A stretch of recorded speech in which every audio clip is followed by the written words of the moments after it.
live. Yeah, it's saying it's live. We are live. Welcome everyone. Welcome to the world. Welcome to Joking the Ref As. Ladies and gentlemen, how do you say it in Welsh? I forgot. Ladies and gentlemen, everybody, please be upstanding for the Ref As national anthem. Not you, Sarah. You sit down. Okay. Why can't Sarah stand up? She doesn't stand up for her own anthem. It's not mine. It's Ref As's. Sarah, this is God of Ref As. Right. Stand up. Ref As.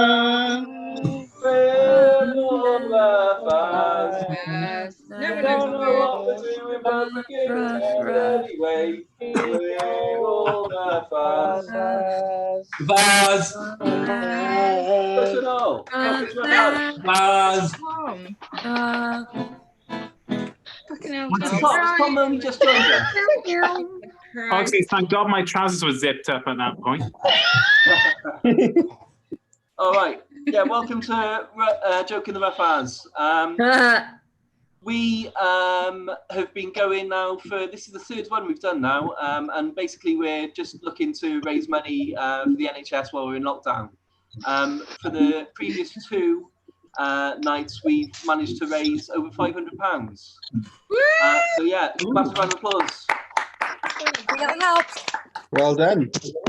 Minus expenses. So yeah, tonight we're currently on, at the point of writing, we're on £17, I think, £117. So we're doing all right. So yeah, but if you do want to donate tonight, then go to justgiving.com/fundraising/joking-the-Ref As. And I think that's it. And I know that. All right, so yeah. Welcome to everyone and the world. My name is Di, which in Wales is usually short for David. But if you're more concerned with the statue coming down than you are of a innocent black man being murdered by the police, then it's also short for fuck off and die.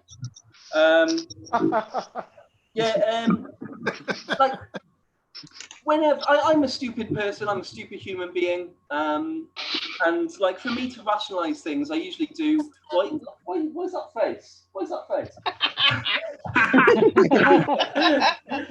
No, don't get me wrong. You may be pulling faces like this with what I'm about to say, because you know, these are troubled times we're going through. All right, like the last show we did, I started off way too serious. And it was just, I don't know, it wasn't the best way to start. So this is going to be a serious start again, I'm afraid, but it's fucking necessary. I'm a stupid person, and I rationalise stuff through football metaphors or Bob Marley quotes usually. So I might chuck in the odd Bob Marley quote later on tonight, but I'm going to do a football metaphor to begin with. It's for all you fucking stupid cunts, pardon me, who go on about all lives matter. Fuck you. All right. As a Cardiff City fan, I could Bluebirds. Bluebirds, indeed. I could say that Cardiff City matters. All right, and they fucking do, yeah. But you know, hang on. Have I fucked that up? I might have fucked that up. But basically. If Cardiff City last season in the Premier League, we were going week in, week out. We were getting beaten every fucking week by stupid fucking refereeing decisions going against us, and it was like, what the fuck? How's this happening all the fucking time? But as a Cardiff City fan, I don't then turn around and go, oh well, you know, all football teams matter. You know, that's fucking bullshit. And I don't mean to trivialise the what's going on at the moment at all. But I'm just trying to rationalise it for you fucking sickos. Basically, yeah, all football clubs matter, because otherwise we're not going to have anybody to play against. However, as someone who's watching your team getting beat week in, week out, Cardiff City matters. Or to say it in another way, the FA is racist. So let's fucking sort it out. So yeah, but apply that to actual human beings is what I'm saying. Do you mean? And so you'll shut up with your All Lives Matter, basically. So yeah. All right. Now we've got loads of fucking acts on.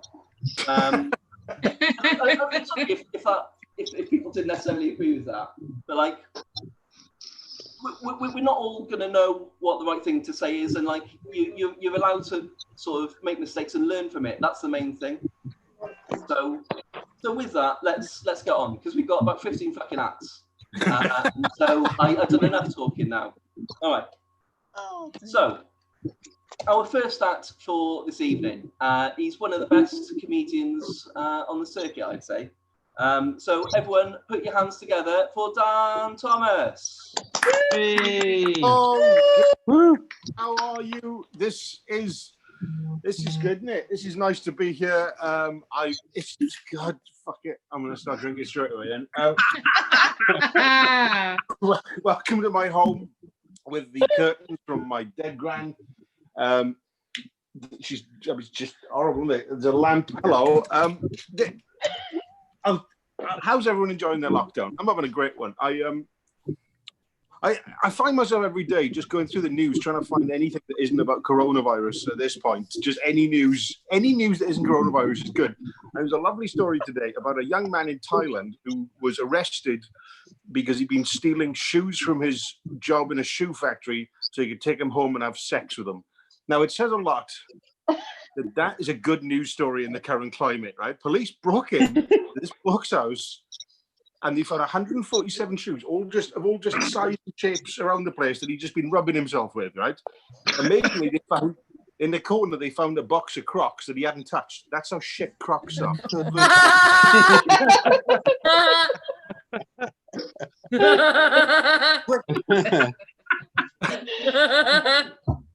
Quick word on the statue thing while we're on it.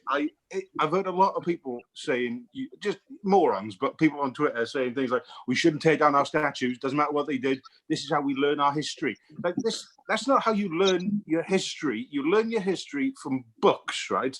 Because they're much easier to carry. Imagine if we were learning history from statues every day with our kids, sending them off to school, going, you got everything, you got your coat, you got your lunch, you got your statue of a 17th century human trafficker from the Bath area. Yeah, good. Just like kids, just like, oh, fuck, this is heavy. Yeah, I know it's heavy. Don't worry. Next time you're studying Gandhi, it'll be easier. You'll like to carry around. He was a thin lad. It's all fresh material. Also, I love this about gigging this way, right? Is because I've got used to it now. Going back to doing jokes in front of a live audience is going to feel weird when this is all over, right? Remember how we feel now about the old days, like 6 years ago when we had to drive to Blockbuster to rent a video? That's how I'm going to feel when the kids come back. Be like, I've got to drive to Birmingham to read out my tweets. What's wrong with you? I have been enjoying the Welsh reaction to the coronavirus thing very much. Because we've done a lot better than England. I know probably also a couple of weekends ago, all the English beaches were full of holidaymakers, just packed with people, and all the Welsh beaches were completely empty. And a lot of people have been going, well, it's because the Welsh are more sensible, isn't it? It's just because the Welsh are more sensible. It's like, let's ease up on whether the Welsh are sensible. Bear in mind that we literally still had competitive chariot races that we used to broadcast on television until 2014. How sensible are we, right? Right? The Italians gave them up 1,500 years ago. We're still going, that's good TV. That is fucking good TV. Right? We're not that sensible. The reason that we weren't heading to the beaches 2 weekends ago is not because we're more sensible. It's because, have you been to a Welsh beach? They're disgusting. All right? With all due respect, right? Most like all around Britain, if you're a clean beach, you get a blue flag to fly, right? Every Welsh beach I've been to is just flying a white flag. They've given up, right? The beaches I grew up on, like the beach right by my house when I was growing up, every time I went there was either somebody shagging, or there was just condoms on the beach already, right? Like most places you go and they've got like the ice cream van selling 99s. The one by me used to offer 69s. That's the sort of place it was. I feel like I had more than that, but I think but that is all. Have I done? This is nice. You can't do this at a real gig. Is that everything? Yeah, fuck it. Hang on. I got to put the kids to bed. This is the other night. I put the kids to bed. Do a gig while putting the kids to bed at this point. That's right. Before we started, just the missed it. We were showing each other our doodles, like drawings. I've learned to draw, or I am learning to draw for the first time ever, and this is the first. So I haven't drawn anything since like GCSE art when I was about 14, right? This is the creepiest thing. This is the first thing I've drawn in 25 years. I don't think I'm mentally well. Anyway, so thanks for having me. I've been Dan Thomas. I will see you again. Oh wait, do you know what? I've been looking this way the entire time, but that's the button. The camera's over here. Sorry, everyone. I'll go again, making eye contact. Hello, it's great to see you. Oh, you can do this now. You can't do this in a gig without getting banned. Folks, thank you so much for listening to my ramblings. It's all for a great cause. Thank you so much.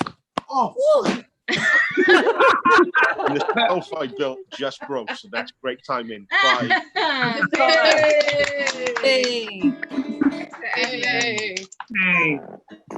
I apologise to Dan because I think I had it on group to begin with because I had people pinned, but I'm an empty. Still spotlight day. All I can see is Dan ceiling.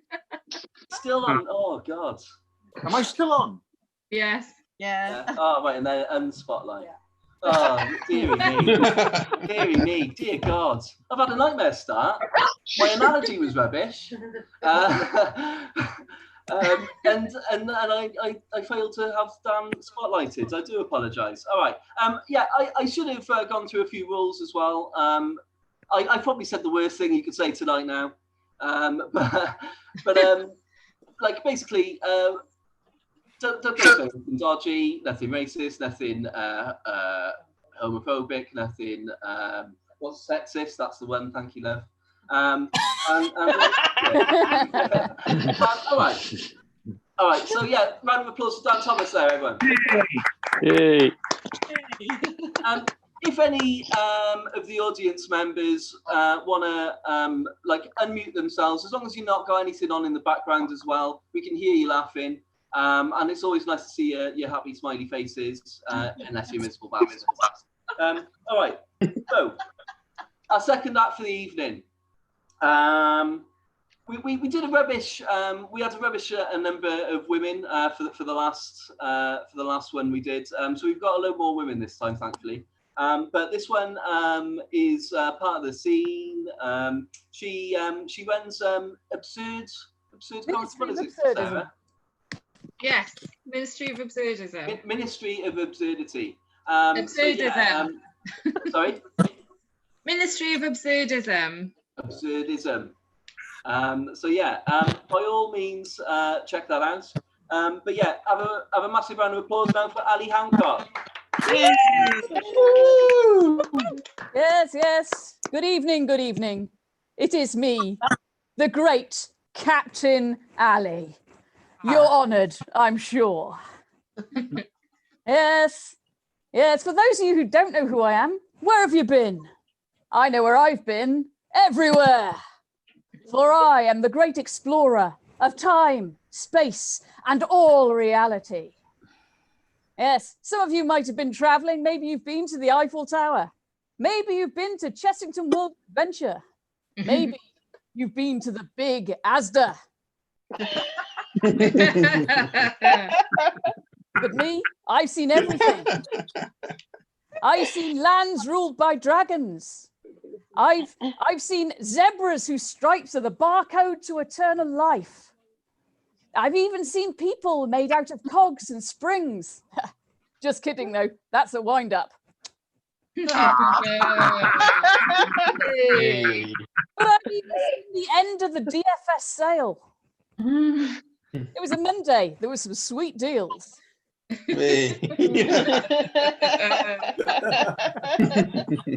But you're probably thinking, hey, Captain Ali, how did you get into the captaining game? Well, I'll tell you. It all started one fateful night when I won a spaceship in a game of Snap. Now, Snap, there's a game for a woman. You know, you need a sharp mind and ovaries of steel. Yes, my ship is a fine, fine beast. It may not be as fast as the Millennium Falcon. It may not be as sleek as the Enterprise. And it may not be made of metal, like basically any other ship. In fact, in many ways, it shouldn't be called a spaceship at all, so much as a space pedalo. But who else can boast that their ship is the shape of a fine, upstanding mallard? But I know what you're thinking. You're thinking, Captain Ali, there's no friction in space. A pedalo wouldn't work. Well, my friends, you cleave too closely to your bourgeois notions of reality. Where the laws of physics are concerned, I am an anarchist. Thank you. Also, the Albert the Duck is fitted with its own anti-reality drive. You'd think it wouldn't work, but that's anti-reality drive for you. Anyway, we've used it to skip across the multiverse. I and my crew are on our many adventures, but you have to be careful. You don't want to end up in one of those universes where the sun is made of cheese. No, don't go there. Absolutely stinks. No. Or as we know in our reality, it's the moon that's made of cheese, isn't it? Yes, loads of it. Really confused the scientists for a little while, that one. They wondered, how could all this unfettered dairy free? Oh. But they did come up with a solution when they thought about it carefully. Yes, you may be aware of the poem, Hey Diddle Diddle, the cat and the fiddle. The cow jumped over the moon. Yes, she did, lactating her milk behind her and leaving behind a creamy ball to orbit the earth forever. Yes. That poem also explains what happened to the dish and the spoon. God damn, that spoon broke my heart. Yes. Space cows also explain why Saturn's rings are made of butter. That's true, they are. I spent many a happy hour skidding around on those buttery rings. Yes. Although it does affect their weather. They sometimes get greased lightning. Yes. Saturn, great gas giant. Reminds me of the time I met a gas giant. Yes, giant, made of gas. Huge he was and leery. Had to fight him for the defense of the universe. Naturally. Luckily, I'd spent many years in a gas tank learning propane judo, the gas martial art. And so I stood up in front of him and glared him down. He stared me down back. He was twirling his electrons like nunchucks. Then he charged. Thank you. That's a very clever joke and I demand respect for it. I thank you. Anyway, then he charged in case people didn't get it. He came towards me. I tried to dodge as his atoms clashed with mine, but he had the longer reach, spreading out as he does to fill a volume. That's his nature. But that gave me the nucleus of an idea. I was positive it would work. Vacuum. Now I know what you're thinking. You're thinking, Captain Ali, yes. It's time to get out the Dyson and go Ghostbusters on its arse. Well, my friend, I have a simpler answer than that. I just popped open a window and let entropy take its course. And as it went, I shouted, "Hey, gas giant," I said heroically, "let off some steam." It's not copyrighted. It's okay. Anyway, that dissipated that problem. So off we went back into our space pedal off to our next big adventure. Anyway, my time's nearly up, so I can tell you no more of my adventures. I've got to go and judge the cosmos in a Mr. Universe contest. But let me leave you with one golden rule.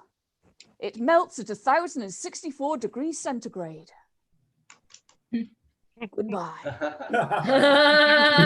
Honey Hancock. Thank you. All right. Okay, so yeah, next up then we'll go straight back into it. We've got Chris Davis. Everybody put their hands together. Chris Davis. Hi guys. How are we doing? You okay?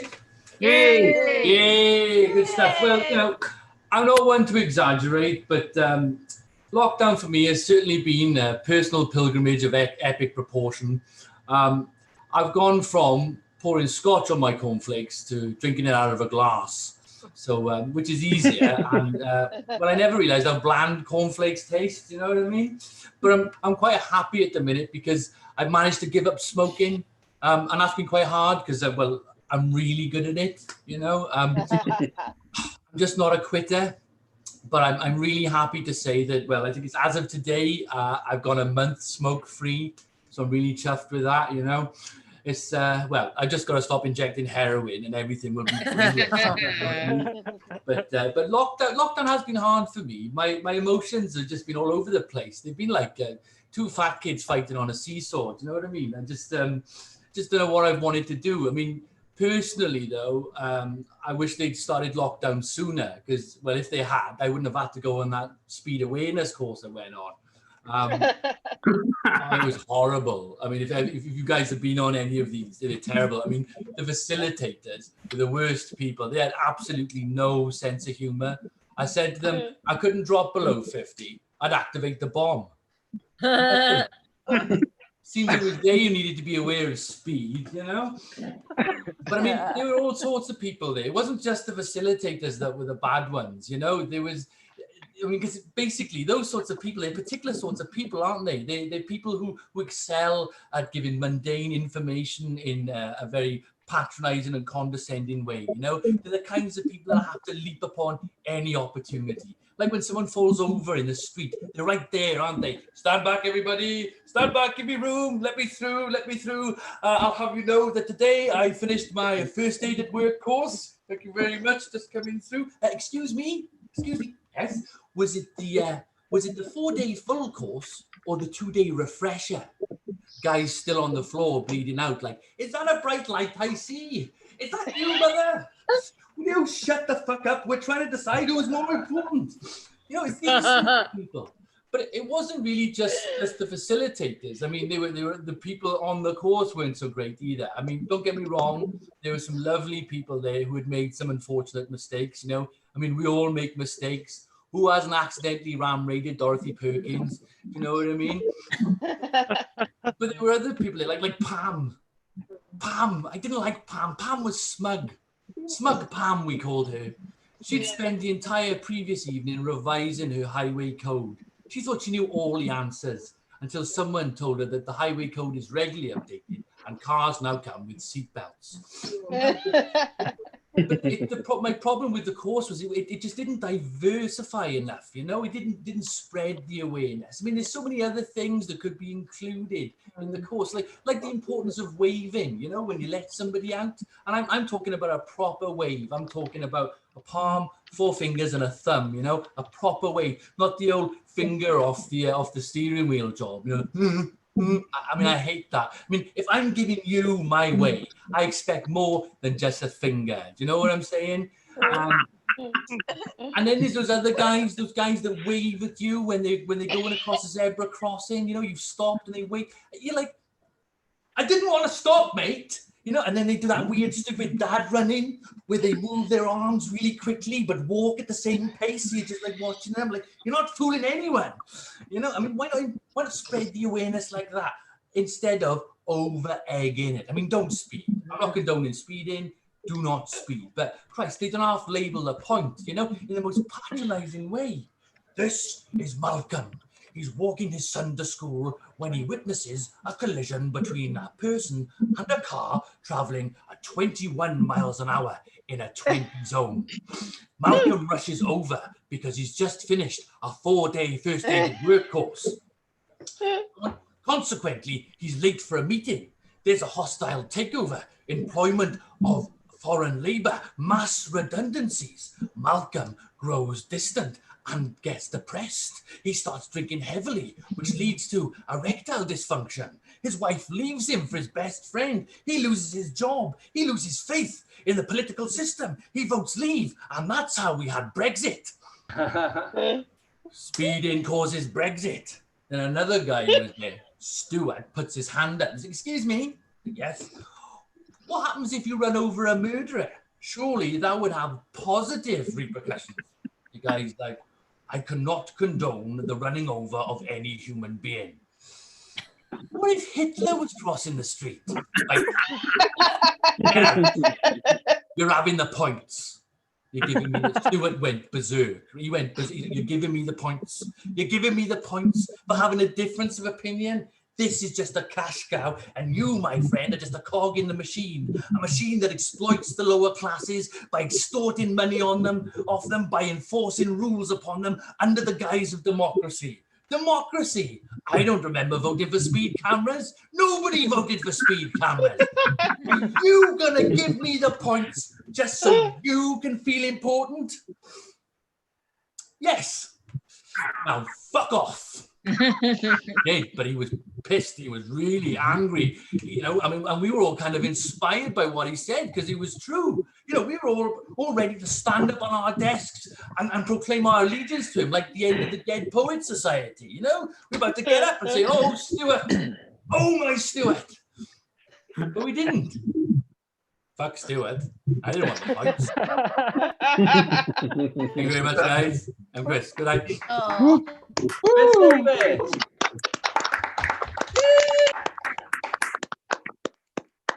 What, like Chris? Chris Kayak. Having a mate. Right, Chris Davis. Is that? No, it's still on here, is it? No. Oh, for God's sake, I'm having a mare. Yeah. All right.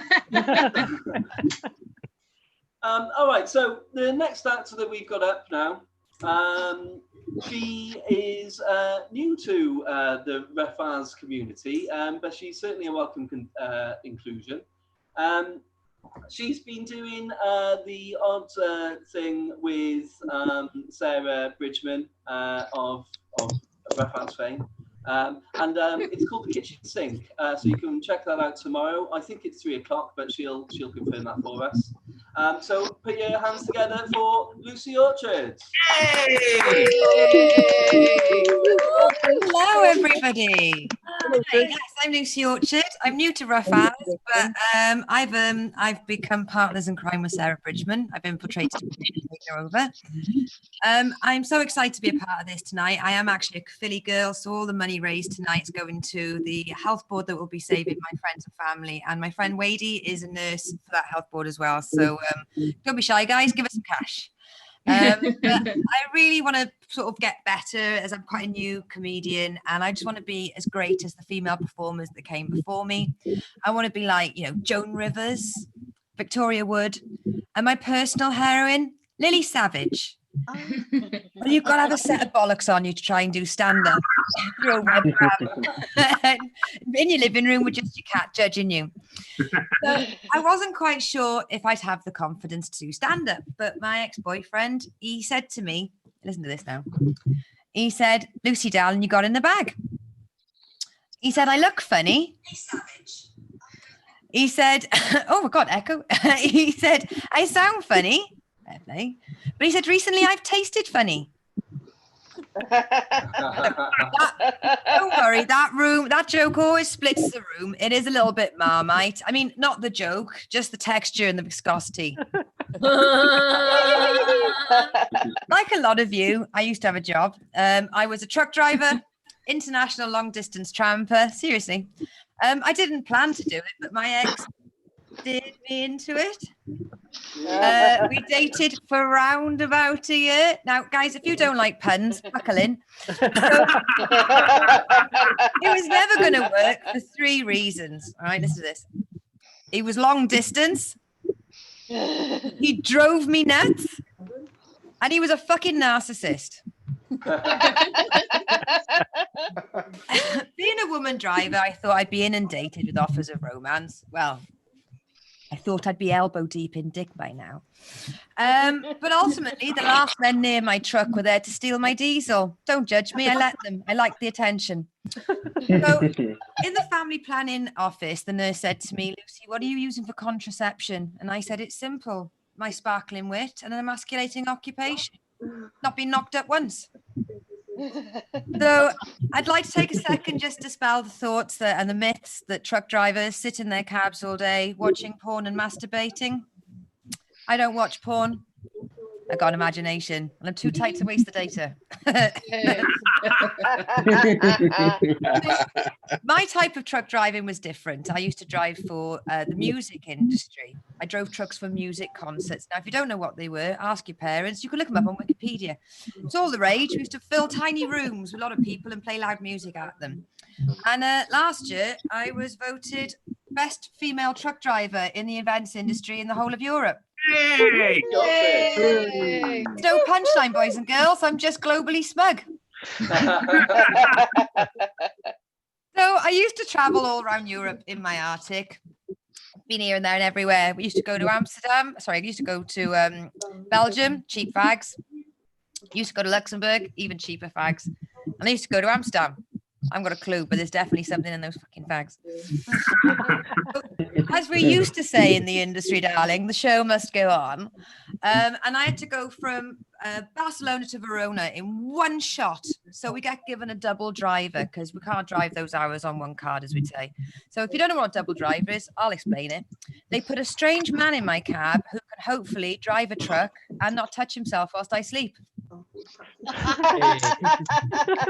So what I do to break the ice, I like to put a little podcast on, something gentle, like a 3-part documentary on Fred and Rose West. Them to think, what's the chance of there being 2 psychopaths in the cab at any one time? So I'll be sweetly sleeping, and they'll be driving along. And if their hand starts to go anywhere it shouldn't, I want them to look over at me and think, she probably sleeps with a knife under a pillow. And they'd be fucking right, boys. So no matter where I go, I always want to come back to, I actually live in a little village in Devon at the moment, and it's beautiful. It's exactly like Midsummer Murders, but without the police presence. I mean, if there's ever a time to bring drive back from the pub, it'd be, oh no. Now, for all you townsfolk out there, I bet you've got those Deliveroo and Uber Eats, right? Well, we've got a little postcard in the Spa. Tells you what day the fish and chip van comes to the village car park. Now, if you're really tech savvy, you can send a text message. Ooh, and you haven't got to sit in the car park waiting, right? Because we may not have 4G and we don't have buses after 7 p.m. And Ubers are an urban legend, literally. But we're not sitting in the car park like a bunch of doggers. That's Wednesday. Fuck, I'm late. Wrap this up, guy. So, as much as I love the fact there's no crime, what if it was like Midsummer? What if there was a spree? What would I do if could I volunteer to be Detective Orchard? Well, I mean, I've watched thousands of hours of crime drama. Test me. I get me toolkit out and I collect all the forensic evidence. I do the autopsy. I'd crack your chest, get your stomach contents out. Fuck it. I'd weigh your liver. Way. I am that weird. But as for committing a crime, could I get away with murder? Well, I've just said I live in Devon, so it's easy. I'd bury you on the moors and nobody would ever find you. I'm only joking. Of course they'd find you. I'm too fucking lazy to dig a hole. So, thank you for watching, but I don't want you to be worried. I have looked it up. Tasting funny. It's not the coronavirus. It was just a case of thrush. So, and I was right. You can catch Sarah Bridgman and I at the kitchen sink every Thursday, 3:30 on Twitch TV. Later. Yay. Well done, sis. Massive round of applause for Jordan. All right. So yeah, there was a bit of disturbance going through. Like it's difficult, I know, because we're asking people to have their microphones on, and at the same time, you know, if there's any background music, I understand it's hard, but try to keep everything quiet, I suppose. But yeah, but I don't know. It's difficult, isn't it, Wayne? Yeah. Yeah, that's it. If you're watching it, as well as zooming into the Zoom chat, then just turn whatever you're watching it off on and concentrate on the Zoom chat and engage that way. All right. So yeah, that was Lucy Orchard. You can check her and Sarah on the kitchen sink tomorrow. Just have a look on Facebook. Okay. I put that up. Go on, Lucy. Sarah just pulled such a face. Correct me if I'm wrong. Perfect, absolutely perfect. Like. All right. Well, I'm fucking everything else up tonight. So, all right. So yeah, next up then we have got a comedian who can also catch on his basically Hijinks Theatre is a theatre in Cardiff, and they've got a what do you call it, a sitcom at the moment. Called Flatmates, and you can catch him on that sitcom. So have a massive round of applause and welcome Richard Newnham. Thank you. Yeah, I just thought I'd start. Recently, I've got this from the post. It's a special polish. It is. It says here, for surfaces so shiny, you can actually see a reflection in it. Worth giving it a go, I suppose.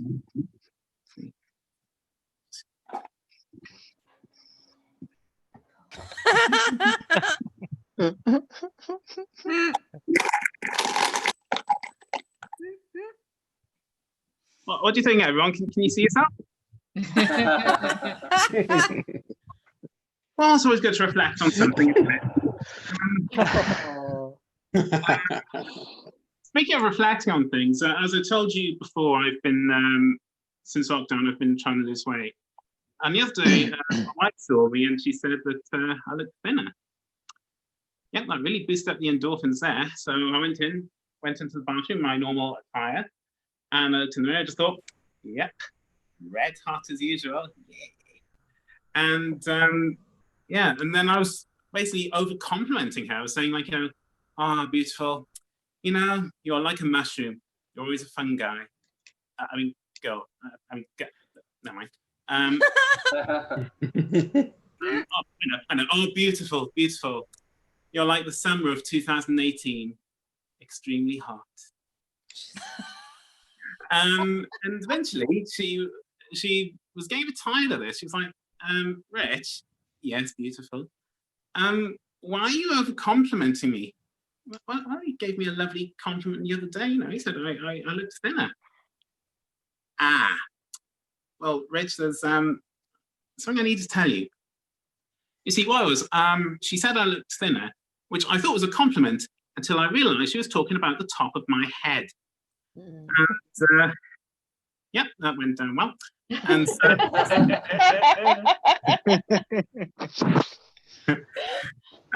but yeah, actually, one thing I've been finding out, just because I've been losing weight, I've been looking at the different ways you can burn calories.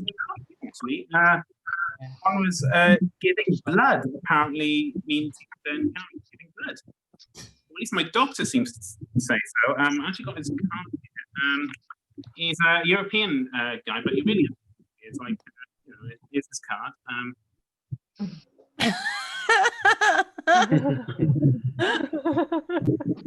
He doesn't do sunny days, unfortunately, so you can get in with a chance today. Another one is having hot baths apparently can help you burn calories, burn 140 calories. Which makes you wonder, those scenes in a romantic film where, the romantic couple has a bath and there's candles and wine, it's all romantic and lovely. That's not romantic, it's just aquatic twister if you think about it. Left foot in mouth. Lower back in tap. Right foot in face. This is so romantic, isn't it, love? Yeah, really romantic indeed. I just realised, doing this, you can see why I didn't get the part in France for the opera, can't you? Even if I do this, like,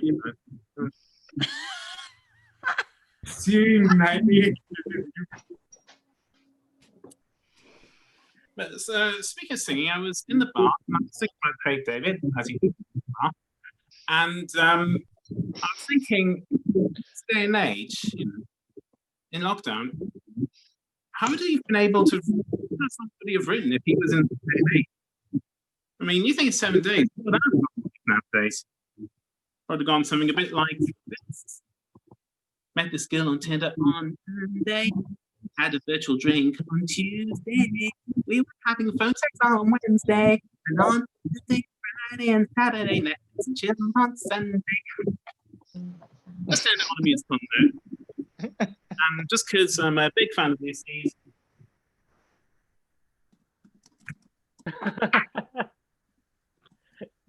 Thank you.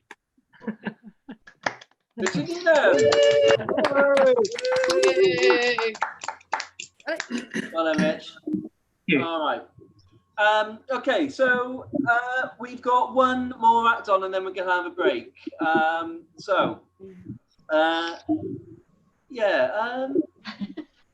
We're still having a bit of a problem with the sort of background noises, so I apologise for that. But hopefully we'll get it sorted after the break. It tends to happen with this, but we'll get it sorted. We'll hopefully improve as it goes along. All right, so everyone, put a massive round of applause together for Nathan Webb.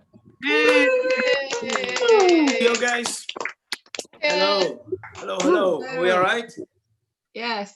Yay. Good. Good. Okay. Good night. No. Can I make a request? Can I ask you to turn your mics on, please? Anyone that's willing, because I really like laughter. Because I'm really needy. And of course, if there isn't any laughter, it just means that your mics aren't working. So that's fine. I've learned a lot about myself during this lockdown. I've had a lot of time to think, a lot of time to draw, like some of you shown some drawings tonight. And I did a drawing of a time when I lost it in my life, and then it all came back together again. Yeah, it's a Venn diagram.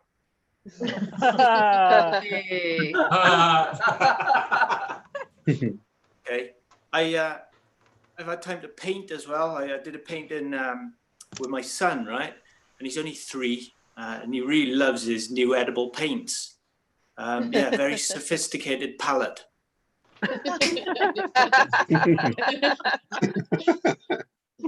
And the reason we found these edible paints is because my children were hospitalized because of the non-edible paints that we got. Full of lead. And guys, that leads me on to the next point. And that's, I've been wondering a lot of stuff while I've been at home. And one of the things I was wondering is why they call an airing cupboard, right? When we shut the door. Like, surely that's just a cupboard, isn't it? In which case, that makes every cupboard an airing cupboard, doesn't it? So, like, I've got some lovely tins of beans airing in this cupboard over here. Got about 1 million bags for life airing in this cupboard over here. And I think it probably makes, like, every room is an airing room, isn't it?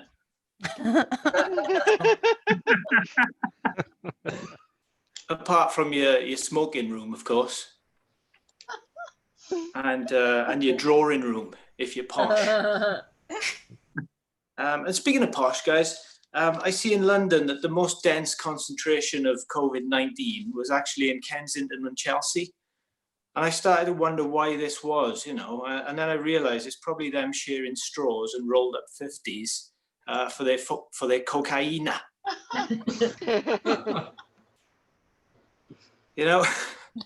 COVID stuff. Sales of toilet rolls are still high, aren't they? They're still astronomically high. And I've been wondering why this is. And then I said to my nan the other day, and she said, "You know where it is, love? It's because if one person sneezes, then 10 people shit themselves."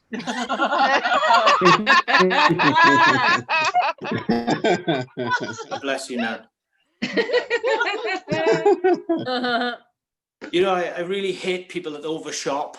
You know, I was in the supermarket on the way to this gig actually, and there wasn't any table salt left. Right, all the salt was gone.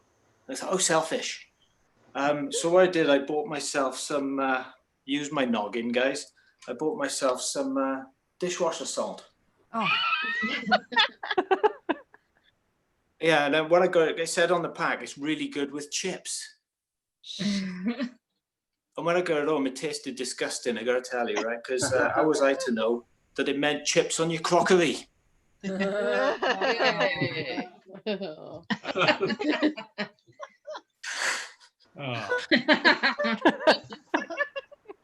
I was in another room in my house the other day, really big house. I was in the photography room, and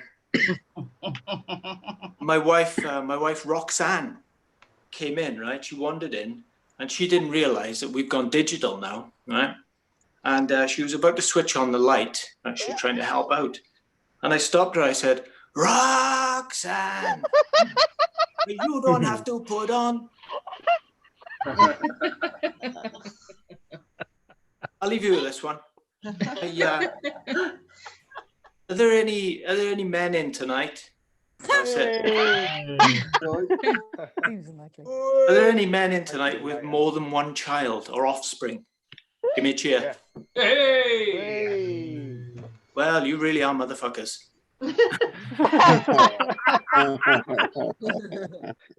Are there any men in who had really cruel, horrible mothers? Give me a cheer. Just one of you? That's okay. You really are sons of bitches.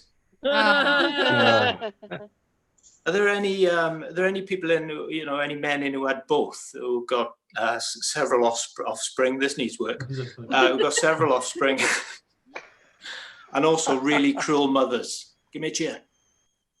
You really are motherfucking sons of bitches. I know. I actually wrote that. And I thought it was good. That's what's worse. Okay, that's my time. Huge thanks to Di and Sarah for organising this. Huge diolch yn fawr. And I'm going to go out on a limb here and say good night. Hey, good night.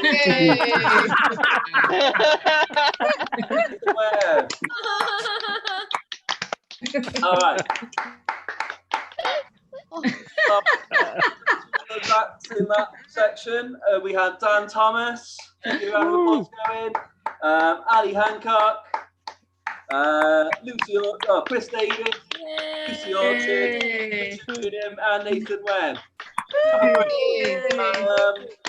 If you want to donate towards the Iron Bevan Health Board for this evening, go to justgiving.com/fundraising/joking-rough-as.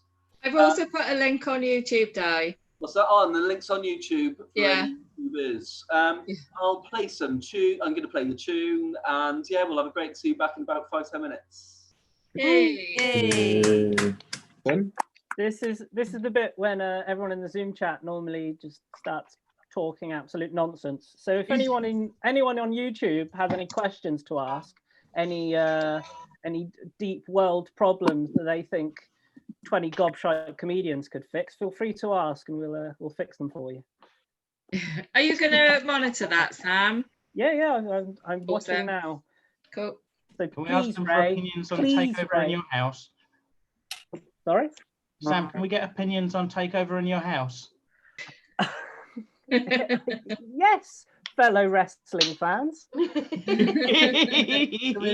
a main event! Yes, What a main like event! Harry Potter there, you keep disappearing. I quite liked it. I thought it was good. Oh, bit hack saying I look like Harry Potter because I've got brown hair and glasses, Sarah. No, because you keep disappearing into your background. No, I've heard these slurs before, Sarah. I won't stand for it. You're wearing your invisibility cloak.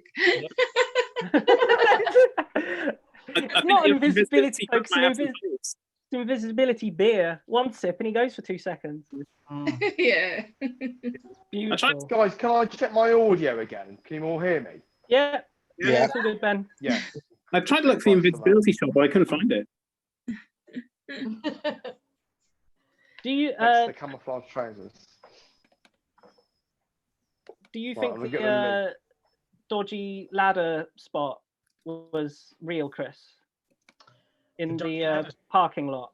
I feel like it might have been real, but they probably, yeah, I think it was real, but I think it was part of a terrible, underwhelming match. So I don't think it really matters if it was real. Can I ask a question? No. Yeah. How distracting were those lights in that match? The car lights. Oh. Not as distracting as the fan in the performance center just above the stage. Please tell me you guys have noticed it. There's a massive fan. It must be about 30 feet wide with massive blades, like one of the guys there behind the perspex glass banging on the windows. Oh, they're pricks as well.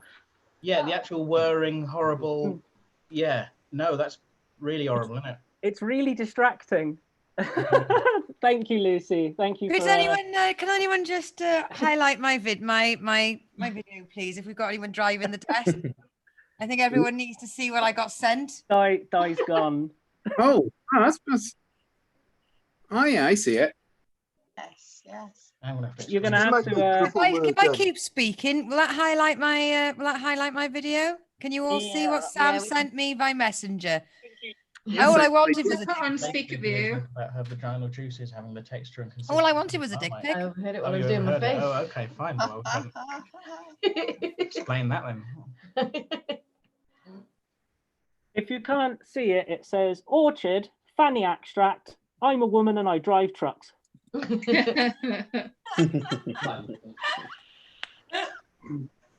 boy, if you still want to know my doctor, you know, I still got the business card here if you want to see my doctor at all. Cooler Italian? Hmm? Cooler sounds Italian. Yeah, Dr. A. Cooler. As well, it's fine. You disappear as well. I think because I'm better lit than you. Oh. Guys, who's on a piss tonight? Yep. Oh, hello, Matt. Fuck yeah. I put in Lucy in the chat saying, "Oh, it's nice to go on early because now I can have a drink," and I'm like, "It's nice to go on late because I will be pissed when I get on." Chris, what are you drinking? I'm drinking butterbeer. Cornish Rattler cider. I can't see it. Can you see Is it? it expensive? It's very reasonably priced. And it goes well with pork or apples or other dishes, mustard. It's very nice with. Have it with a tin of sardines. Yes, do you like Koppenberg? I like the pear Koppenberg. It's a little bit sweet, but I like it. It's nice, isn't it? Mm. It's like Ribena. It's like alcoholic Ribena. Not the pear one. The fruity ones are. Yeah, no, the fruity ones are a bit too sweet for me. What's a manly cider? Oh. Yeah. Headless Man.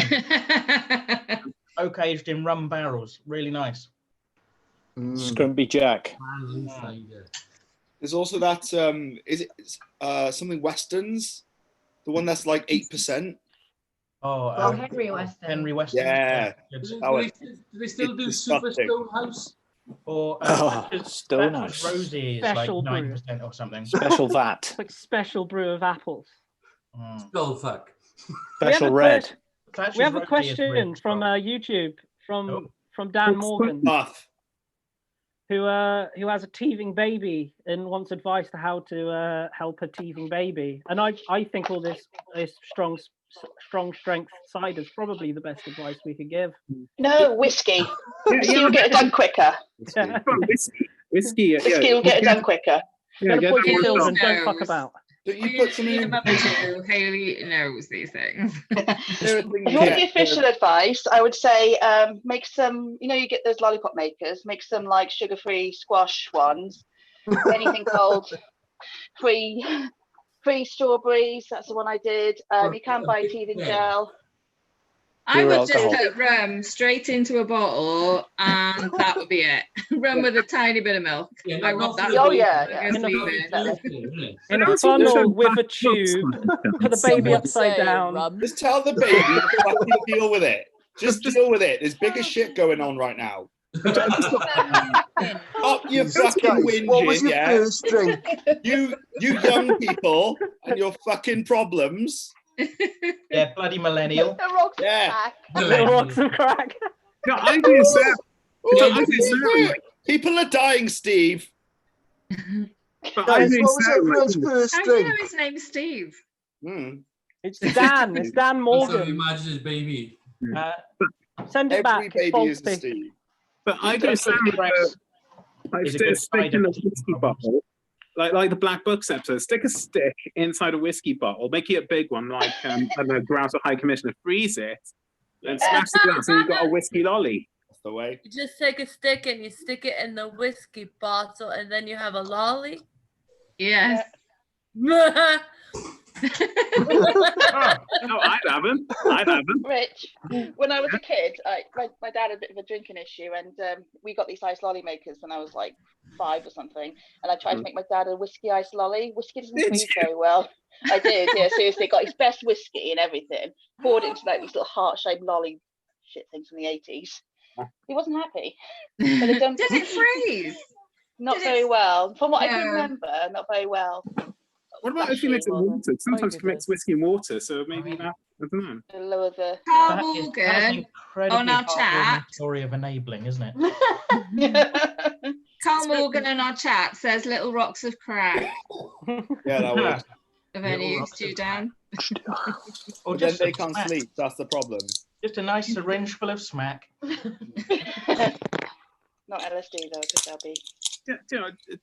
I mean, it's kind of sad that it doesn't seem to work without water, because that would be a great business thing, wouldn't it? Like, selling off, whiskey lollies, like, Well, I have seen in Aldi's G&T lollies, and it does have alcohol in it, but I'm not sure what percentage it was. And we had to I love how Okay. conversation, Let 'em have it. conversation like type of teething water, isn't has it? circled back to alcohol. Like, that's any question. What do you think the meaning of life is? Well, alcohol. If they did that, I'd be much more hungry to go for ice cream vans. I would, Have you guys ever been to Barcelona? Yeah. I have. It's full of people trying to sell stuff, beer and water and samosas on the street, and 90% of them also sell drugs. They'll just walk up and down the beach trying to sell you like all this kind of shit. But the most popular one is like margaritas, frozen margaritas in plastic, like Capri Sun packets. And like, if you tore one of them up and used it as a massive ice lolly, that would be banging. When I was there, this guy tried selling me these, and the deal he was offering was 1 for £2. 1 for £2 or 3 for a £5 of these like super fucking strength margarita. That's a loss leader. You're not making profit on a business model like that. I respect that. I mean, it's a good offer, Sam, but I'm not sure how helpful this advice is. We can't even leave Wales. Barcelona is well outside of a 5-mile radius. Something to look forward to. Or we could copy this business model to Splot Beach. Splot Beach. For our American French, Splot Beach is on the side of like a steelworks, and there's just shards of metal in the middle of the beach. You're not allowed to go there because it's too You do dangerous. need a drink to have a nice time. It helps. I remember I still got the postcards. I saw my Right, Di, where are you? Yes, I'm here. Can we crack on? Yeah. Let's start again. Oh God.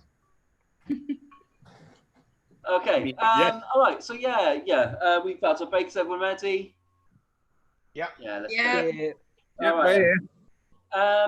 We've had a couple of donations while we've been live, so that's all well and good. Thank you very much indeed.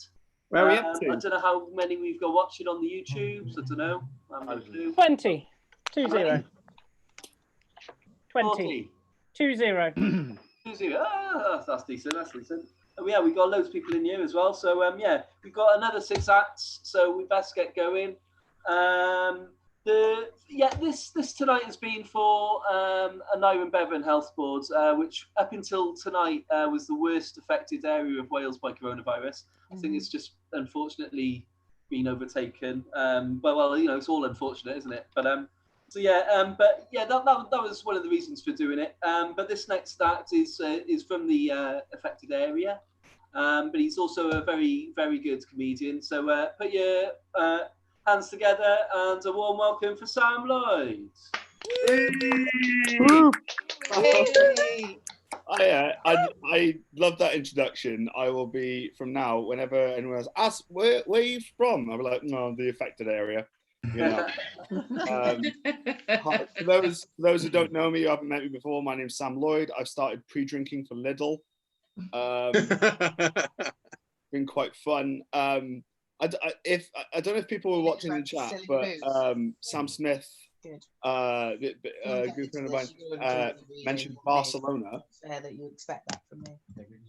If there's any chatting, can you stop chatting? Am I the first being fucking heckled? I can't believe it. Have the people of Newport not suffered enough? Noel's on mute, so at least it's not him. Actually, it would be great if, like, because Nathan, when he was on, was like, "Oh, everyone put your mics on. I want to hear laughter," and I was just like, "All turn them off. I want silence. I want to be reminded of the old times." That's good. Sam Smith mentioned Barcelona, and I just want to in the break, and it just reminded me that this isn't planned. But one of the best things I ever saw whilst on holiday was in Barcelona. Now, if you've never been, and if you do go, everyone kind of mentions to you, "Oh, you know, there's really bad pickpocketing, really bad pickpocketing." Yeah. And in the metro and in the really populated bits as well. But there was this guy, a local, who had clearly solved this issue. He had come up with the perfect way to combat pickpocketing, and his method was wearing a bum bag and nothing else. I saw a guy walk out of the metro station in a hurry, understandably, wearing a bum bag and absolutely nothing else. And it was just such a lovely moment because there must have been the point where he went back for the bum bag.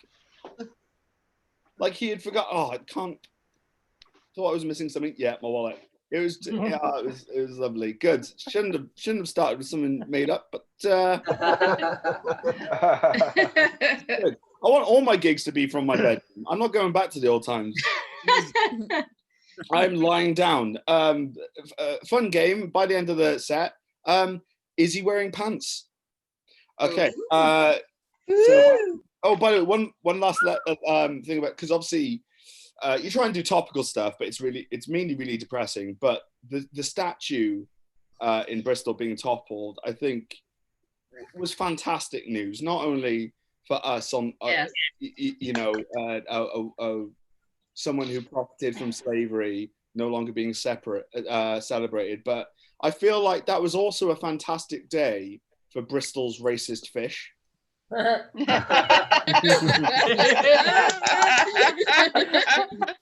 They've been crying out. They've been crying out for a symbol, and there it is.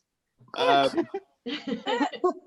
I love how like everyone's turned into a massive naysayer about things. It's like, this is clearly a good thing, but you just know I bet money. And if this happens, I will donate £100 to an Iron Bevan UHB. But I fully expect someone in the next 3 days to have a high-profile tweet or mention to the news something like, the thing about the statue, though, was, yes, it may have been a symbol for racism, but it was actually a pretty important gym for Pokemon Go. So, you know, there's two sides to the coin here, you know. I have not timed myself, by the way. Can you just give me a shout when I'm done? Because I have a lot of things to try, and I've wasted a lot of time. I'm very sorry. By the way, for those who are struggling to find hobbies in lockdown, especially exercise, obviously you've got to find exercise, preferably a sport, but you keep 2 meters away. That's why I've started jousting. It's pretty cool. That's good. What else do I? Oh, and no, that doesn't work. It's all right talking myself. Yeah. By the way, I am from Newport and I'm middle class. It's weird. Isn't it? No way.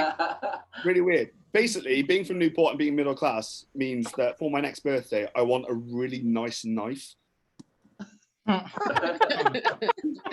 like, that goes right through one of those you see on videos going right through a tomato, like a really thin bit. It's weird. It's weird what you miss on lockdown because I've been furloughed from work as well. I don't see many people. I'm at the point where I've started to miss really weird forms of intimacy. Like I've started to miss shoulder to shoulder pissing at football games. It's really weird. I just miss that little huddle, that warm huddle as the steam rises. Oh dear, what am I doing? The other night, I live with my fiance, absolutely lovely. And the other night, my fiance dressed up as a nurse because she's a nurse. She doesn't like it, admittedly, when I say dress up, but it's what she does.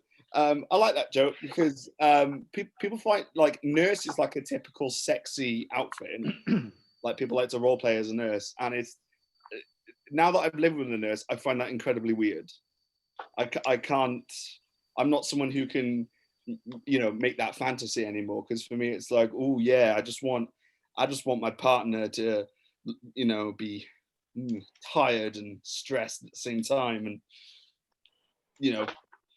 covered in shit, about it. But the things people dress up as for sexy times, and I do call them sexy times, the things people dress up as are quite odd. The most odd one I find is the French maid, because you don't dress up as a normal maid. I wonder, do French people dress up as British maids? Is there a French guy on his birthday, his partner was like, yes, mon chéri, take off your Travelodge name pin and then come back at noon. I don't know. I'll leave you on this because it's probably done too long.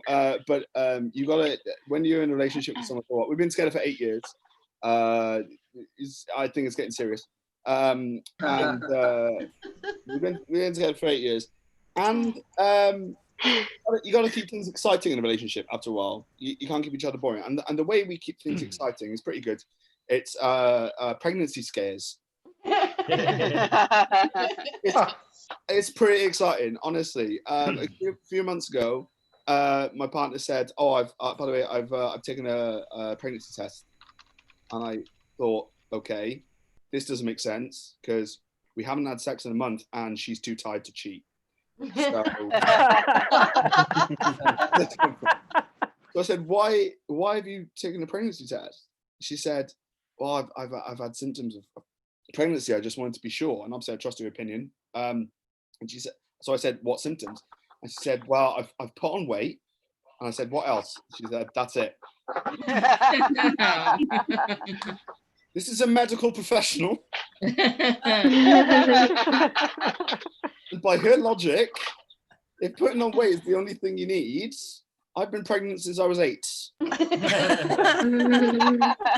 So, but I'll be honest, that was a really exciting time. I was really excited. So, nowadays, basically, every few months, I'll just undercook some chicken,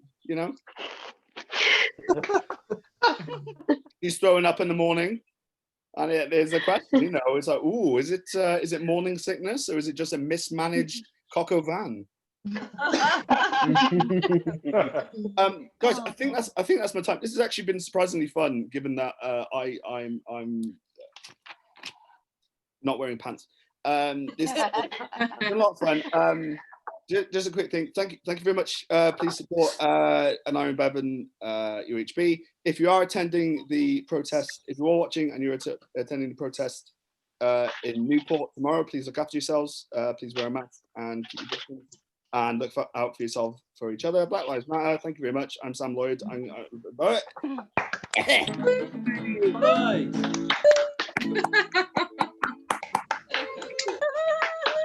Yeah, second what Sam's saying there. All right, so next up then, back when everything wasn't quite so crazy, the next act used to help me out with hosting Joke in the Oak.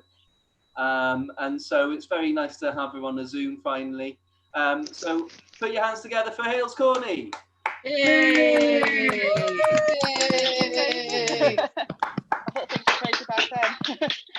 So a lot of people I've spoken to about these Zoom things, like musicians, other comedians and so forth, say they don't like doing Zoom stuff because they can't hear the audience laughing. So there won't be much difference in my case then. Okay. So hiya, I'm Hayley. I'm a mum of two, and currently I'm a mum of two. And the reason I say I'm currently a mum of two is because I like to call my little babies the gremlins. So knowing my luck, one of them has probably pissed the bed and raided the fridge at 1:30 in the morning. I would have multiplied by the morning. And probably chewed through my router, which is like my lifeline at the minute. So lockdown for me has been really fun, right? So I get envious of people. I see them on Instagram. I'm living my best lockdown life. We're all in this together. Fuck off, Susan. So like, if you've watched Tiger King in like a week, you've done really well in my opinion, because I literally just finished it last night. And how long has that been on Netflix for? 4 or 5 weeks now. So because my 49-inch plasma, which I bought, well, I didn't buy, but you know, we bought when we got this house, which was meant to be used for things like Game of Thrones, Lord of the Rings, has been used on Paw Patrol. We are currently on, what are we now? Season 2, episode 3 of Paw Patrol. There's a lot of episodes per season, I must add there. But the thing is, between Paw Patrol and Tiger King, I actually start to think that Paw Patrol may be the more believable of the two. Just thinking there. To combat this, I bought myself a Switch Lite to help me, especially during Teletubbies. We're currently on season 3, episode 2. And again, it's a lot more believable than things that are currently on Netflix. Contagion, for example. But do we actually think that we'd be in the middle of a pandemic? We wouldn't be allowed within 2 meters of each other. I mean, crazy idea, that one. So I wanted to broaden my gaming repertoire because with me, I'm very platform cartoons, so things like Sonic 1, Sonic 2. They're like old shoes for me. You see, I buy a new game, I play it for a bit, and then I go back to Sonic 2. So it's a bit like buying new Nike Airs, if they still do them, and then going back to my dodgy trainers that I got from Tesco because they're actually really comfortable and molded to my feet. But I was looking through playing through Sonic 2, and I thought to myself, I hadn't noticed this when I was like 5. Tails, that fox, is a useless git, isn't he? He's just useless. What is Tails' function in that game? He follows Sonic around like a little lost puppy. He does nothing of actual use. He doesn't bring any rings. He actually loses rings because he's so stupid. He just like falls into some spikes randomly, as he does. And I thought, well, that kind of reminds me of me and my husband a bit because I'm naturally the fox, and he's the weird spiky blue thing that's spinning around on his arse. So naturally, I hate housework, and throughout lockdown, all I've done is effing housework. I'm sick of it. Like I saw on Pinterest, which those of you who are under the age of 30, Pinterest is like a mother's version of Instagram, that you should get your children to help out. Again, fuck off, Susan. Have you ever tried washing your clothes with horse manure? That is what like getting your kids to help out with housework is like. I honestly, my poor Susan. Fuck Susan. I'm sorry if anybody's called Susan. Sorry. For me, like looking after 2 children under the age of 3 or whatever is a bit like managing Blur or Oasis during the 90s when they're full of cocaine, and it was during that weird second album kind of phase of rock bands. I really think my babies would give Led Zeppelin a run for the money, the amount of drug and booze, and well, no, not booze, sorry, the amount of drug and booze they had. My babies could conquer that easily on E-numbers. It's okay though, my babies, just for the record, because just in case the NSPCC is watching this, my babies do not do cocaine. They prefer smack. So in actual desperation, I actually reached out to Louis Walsh because he's managed a lot of bands in his time, hasn't he? So I said to him, Louis, during those wild Westlife days between the second album when you were all so high on like sugar or whatever, how did you keep them saying? And he said, well, there's 3 simple rules here, because obviously he's from South Africa. Number 1, do not get them wet. If anybody's seen the last Joke and the Yokai MC, they know how great my accents are. So, yeah. So number 1 of ruining rock bands, do not get them wet. Do not expose them to sunlight. And thirdly, he said to me, for the love of God, woman, do not feed your children LSD. I was ill recently, and like, spoiler alert, it wasn't COVID, and I'm not dead, so it's all okay. To be honest with you, it wasn't even like a mild stomach bug. My husband's a key worker. Well, when I say key worker, he works in finance, and he doesn't even do like proper finance stuff. He's the IT support for finance. And yet for some weird reason, that's like a key worker status. I mean, we all know what like IT guys do, right? It's really easy. You simply just say to someone, switch it on and switch it off again. And how is that key work status? So he leaves me alone with like 2 kids throughout the day just to tell someone that, which I could probably do easily. Anyway, sorry, that just fell flat there, sorry. Talking of like watching cartoons and stuff, Peppa Pig, any parents in the room would know the torture of Peppa. Yay, we love Peppa Pig. Does anybody else think that Daddy Pig is actually being emotionally abused by Mummy Pig? Yes. You know, he always he gets fat shamed. The poor bastard. He gets fat shamed. He gets called stupid. They sell his favourite chair to the auction so they can get like a new roof for the school or whatever, which breaks every 5 minutes. I mean, poor thing. I reckon, right, we are on season 6, episode 3 of Peppa Pig now. My prediction is that I'm not telling porkies. I reckon that Daddy Pig, right, is going to run away with Miss Rabbit, and he's going to run away, and it's all going to be fantastic and fabulous. Just thank God he didn't run away with Miss Bat. COVID joke, Bat Pig. Sorry. You know, I really thought that my husband would do a Cummins and like run home from his key worker status job and help me. No, he did do a Cummins. He went 300 miles that way, so he didn't have to look after the kids by himself. I mean, he did give me a FaceTime just before I came on, and he said, oh yeah, well, I will be back, but I just want to visit every castle in Wales just to make sure that my eyes are working fine. Well, we expect him back here in about 3 years' time. Those of you who don't know Wales or American friends, Wales has a lot of bloody castles. Let's bear your mind there. What else have I got then? So yeah, that's about it. I've been told that if I go over 5 minutes, I'll be shot with a crossbow, so I really don't want that. So just a few tips for parents in lockdown now. So mummies and daddies, don't get your children wet. Don't expect them don't expose them to sunlight. And for God's sake, don't give your children crack. Thank you, good night.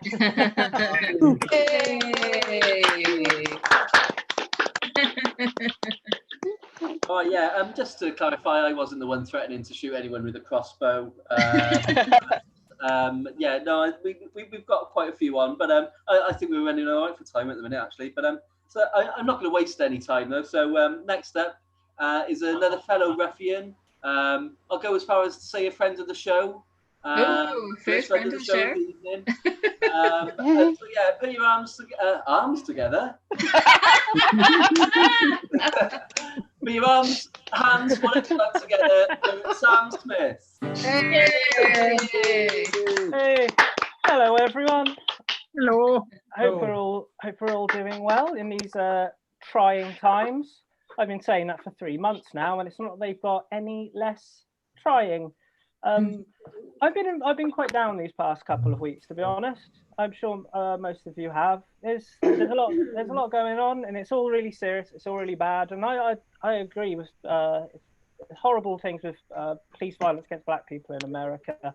And there's issues with the protests as well, and there's issues with policing unions and immunity of the police in America, and it's a complex issue. And I'd love to be able to discuss it with people, and I'd love to make clever debate, but I don't see it because no good debate ever happens on the internet. Have any of you had an argument with the internet with a racist and changed their mind? No. Never. Because you've got to think inside the mind of the people you're arguing with on both sides. For example, fuck the police, fuck the police, but you can't say that to a Middle Englander. They're not going to respect it. You have to say disregard the constabulary. and they might take you a bit more seriously. But no, I don't. I've been on the internet for as long as I can remember as an extension of not having friends and being lonely. So I'm used to the internet being full of shit. So to celebrate that, I've written a song called "Everyone on the Internet is Full of Shit." What's that? Cool. Can you mute the person chatting? Yeah, if there's anyone chatting, just be quiet, please. Please give the thumbs up. I demand peace and silence for my art. Point that out, Sam. Well, I mean, if you got. Yeah, well, I'll mute everyone other than yourself somehow. I actually want to hear their conversation. It sounds fascinating. It sounds like a fish having an argument with a whale. Cool. I'm gonna play over them anyway. Can you hear my guitar? Yeah. Yeah. You can't hear us though. Oh, I can hear you. It's fine now. They've learnt their place now. No, they haven't. No, they haven't. They can watch through YouTube if they want to chat through this. By the way. Bless them. Anyway, the internet was invented by Tim Berners-Lee for arguing on Facebook with your racist auntie. That's the only thing the internet is for. Besides adverts for Squarespace and pictures of Labradors, you're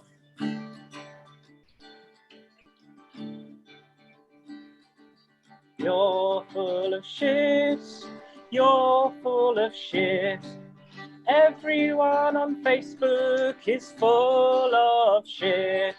You're talking shit. You're talking shit. Everyone on the internet is full of shit. When I first saw Twitter, I wish I bought some stocks. They've made a fuck ton of cash from idiots chatting bollocks. I remember the glory days when dial-up was a thing. The internet was just for porn and shit posting. You're full of shit. You're full of shit. Everyone on the internet is full of shit. You're talking shit. You're full of it. Everyone on the internet is full of shit. I've read a fanfic of Trump and Boris in the White House office, passionately making love, eating each other's orifice. You don't have to be an edgelord or brave and stunning. I'll be on incognito mode, Dominic. Coming. Forgot about him already, I bet. Because you're full of shit. You're full of shit. Everyone on the internet is full of shit. You're talking shit. You're full of it. Everyone on the internet. Everyone on MySpace. Everyone on Bebo. Everyone on 4chan. Everyone on Ask Jeeves. Everyone on Pornhub. Everyone on every comment section of every online newspaper. Any other websites that people think full of shit? Everyone on Mumsnet. Any suggestions? Reddit. Everyone on Reddit. Pinterest. Everyone on Pinterest. Fuck your wedding flower arrangements. They're full of shit. Nice. Lovely. Thank you, everyone. Lovely. Well done. Good work. Yeah. Yeah, nice. We can all get behind that one. All right. Yeah. Well, I don't know what was happening there halfway through. Apologies again, Sam. But yeah, like if, as I say, we want to hear you laughing, but we don't want to hear your background chatting. So I don't know. Between yourselves, try and sort it out. All right. So yeah, yeah. Thanks very much for that, Sam. That was a lovely, heartfelt song. We can all get behind that, and I think we could possibly get that to #1 along with maybe. We could have on the B sides the Royal the Rough House national anthem, can't we? Maybe. Yeah. All right, so yeah, next up then. Yeah, I want to thank Lucy Orchard for partly tonight because she's put in a load of effort in namely getting the headliner, but also another of our female acts, a couple of our female acts for this evening. So this is the first one that Lucy's kindly arranged for us. She's a lovely girl. So put your hands together for Alexandra Kraken. Find oh, there I go. There she is. Hi everyone. Hello. Can you hear me properly? Yes. Oh, it's just. They're frozen. Oh. Oh. No. Okay, cool. Oh, can you hear me? Yes. We're back. Again. Right. Can you hear me now? Yeah. Yes. Yay. I Oh recently moved in with my boyfriend. Only joking at him 3 years ago. Every day is like moving day for him because I always pack his clothes and throw his shit away, trying to get him out of the house. We said we'd take turns into cleaning the house, but somehow in 3 years it was never his turn. And he gets told off for it, but he's like, oh, I clean all the time. So now I believe he's living a double life and cleaning some other bitch's house.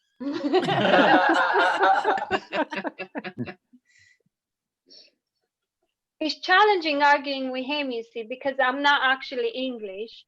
I know my accent is too good for you guys to figure out. But I'm actually from Romania. You know, it was quite difficult getting used to living in the UK because the weather in here is so shit and depressing. But then again, so is the corruption and the poverty in Romania. So I had to kind of make a choice. People are so polite in this country. If you bump into someone on the street, everyone apologizes.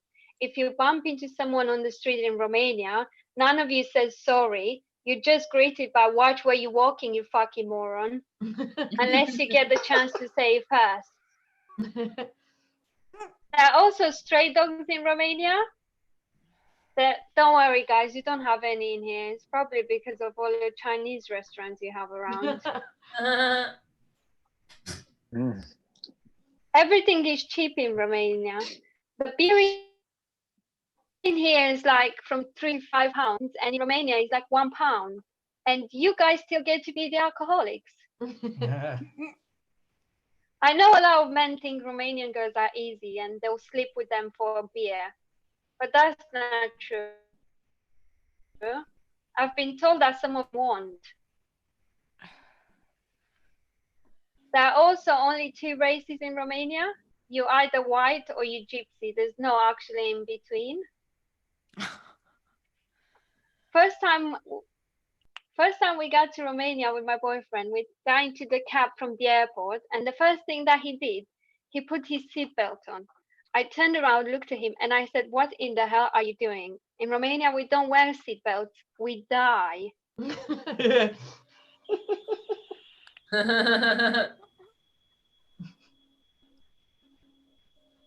So who in here from this Zoom meeting, who in here has had an abortion? Put your hand up.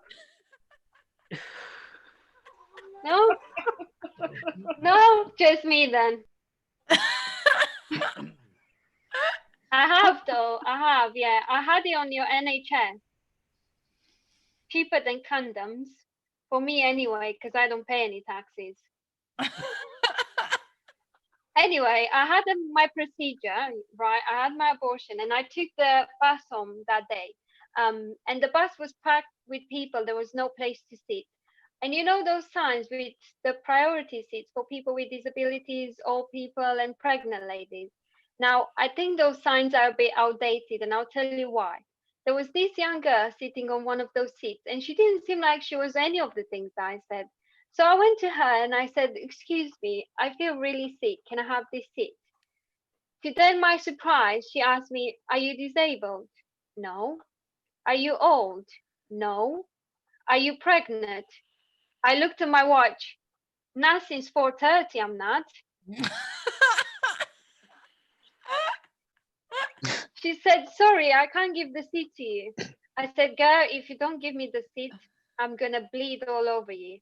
Oh my God.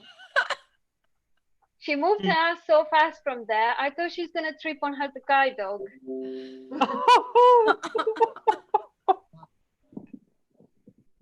So I got my seat.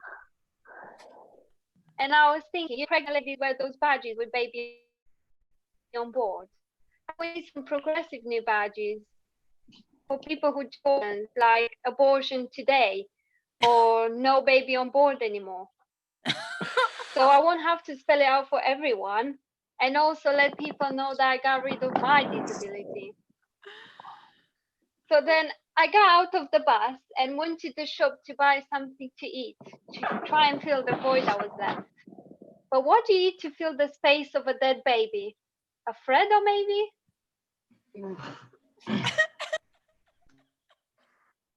That was my time. Thank you.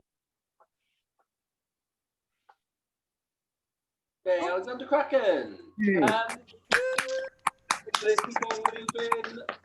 Next up is a comedian. I couldn't say no to him because, well, I don't say no to anyone, but I couldn't say no to this particular one because his profile picture was what I could really relate to of Wales in the Euro Championships, and I wish I was there.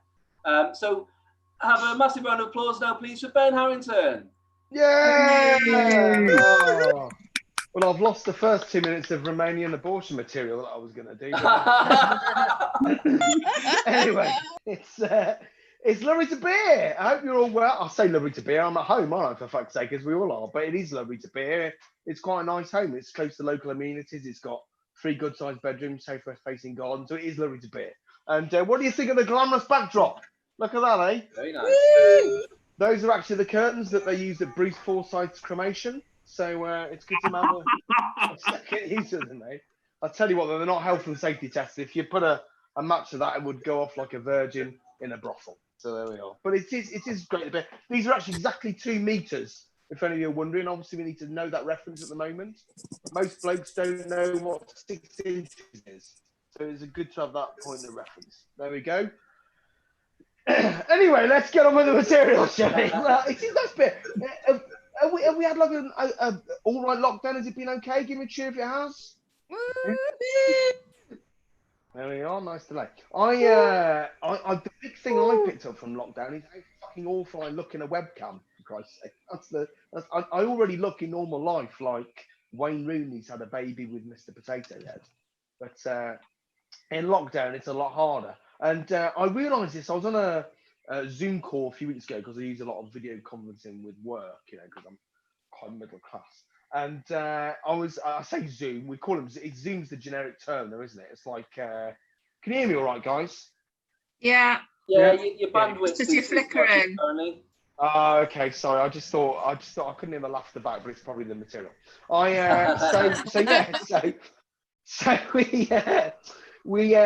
I was on a Zoom call. Zoom's become this generic term for using video conferencing, like Uber is for vacuum or racist supremacist is for American president. But we were on a Zoom call, and when I put my video camera on, a woman, generally you don't use your video cameras when you do work Zoom calls. When I put it on, this woman that I'd never met before or spoken to before went, "Oh!" like that.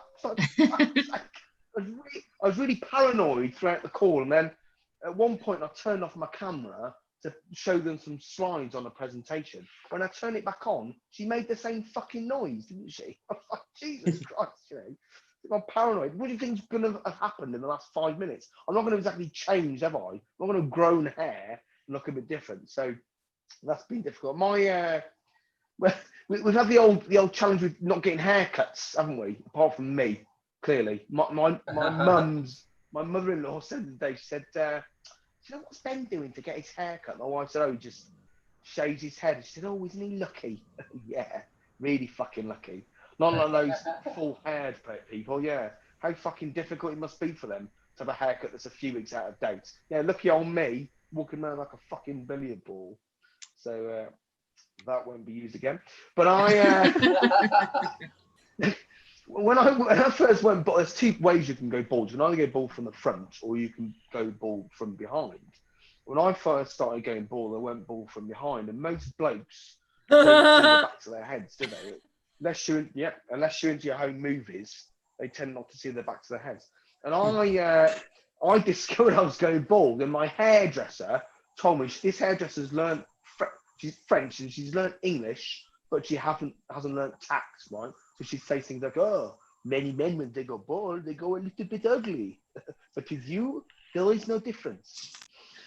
Like the back of your head from the front is totally normal, yet from behind, ridiculous. You know who you remind me of? A handsome Wayne Rooney. Don't fucking start that shit again. I've had too much of that. There is a delay on the line. It's not you not being able to get my punchlines. It's making me worried. But it's okay. They say as well. They say when you have kids, your body changes. They say that, don't they? And I can vouch for that. Since we've had kids, my body has changed. They normally mean that about the mum, but it's fucking changed for me. When I was in my 20s, right, going out after a shower, you know, I just have a shower and go straight out the door. Now the fucking preparation post shower, it's like getting a turkey ready for Christmas. It takes fucking ages. But my face is all dry, so I can't put cream on so that I can smile again. So I'm like, and things like my feet. What the fuck is wrong with my feet, right? I've got athlete's foot at the front, yeah, and cracked dry heels at the back. I have to sand them with a pumice stone, yeah. It's like trying to take an inch off the door every fucking day. There's a whole ecosystem in my feet, yeah. A GCSE geography student could throw a quadrant over them and find a load of different species in there. To me, this is hilarious. To you lot, maybe not. But the other thing that I discovered was that I'm quite hairy, right? So all the hair's sort of gone from here and ended up all over the rest of my body, which is fucking weird. It's like, you know those trampoline parks where you can put on a Velcro suit and then run and stick against the wall? I can do that in just my pants. I'm there like, can someone help me down, please? I've been up here for 3 hours. It's horrible. And, you know, when I'm on the beach, my kids have to put the sun cream on with a knit comb. That's how bad it is. It just takes fucking ages to do. It's not a great deal of fun. When I was 40, I gave myself the gift of hemorrhoids. That was a lovely gift, that was. Give me a shout if you... No, don't, for God's sake. When I was 20, if someone said to me, you know, enjoy your 20s, because when you're 40, you're going to be sticking your finger up your ass every day. I would have fucking, you know, it would have been a weird sensation. Although it's not without pleasure, if I'm absolutely honest.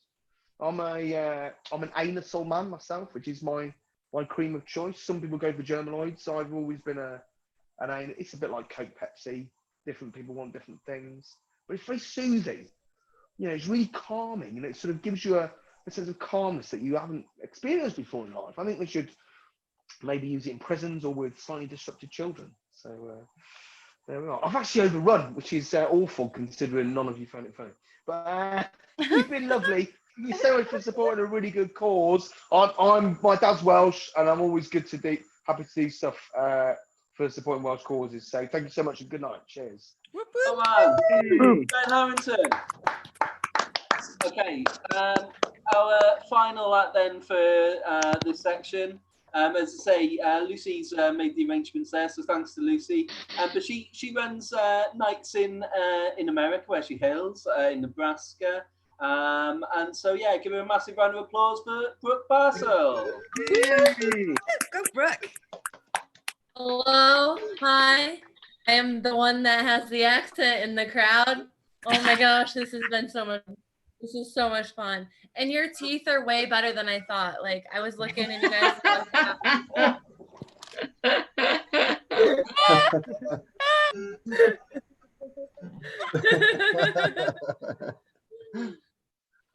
thank you, Lucy. Thank you so much. Lucy is so much fun. And I met her.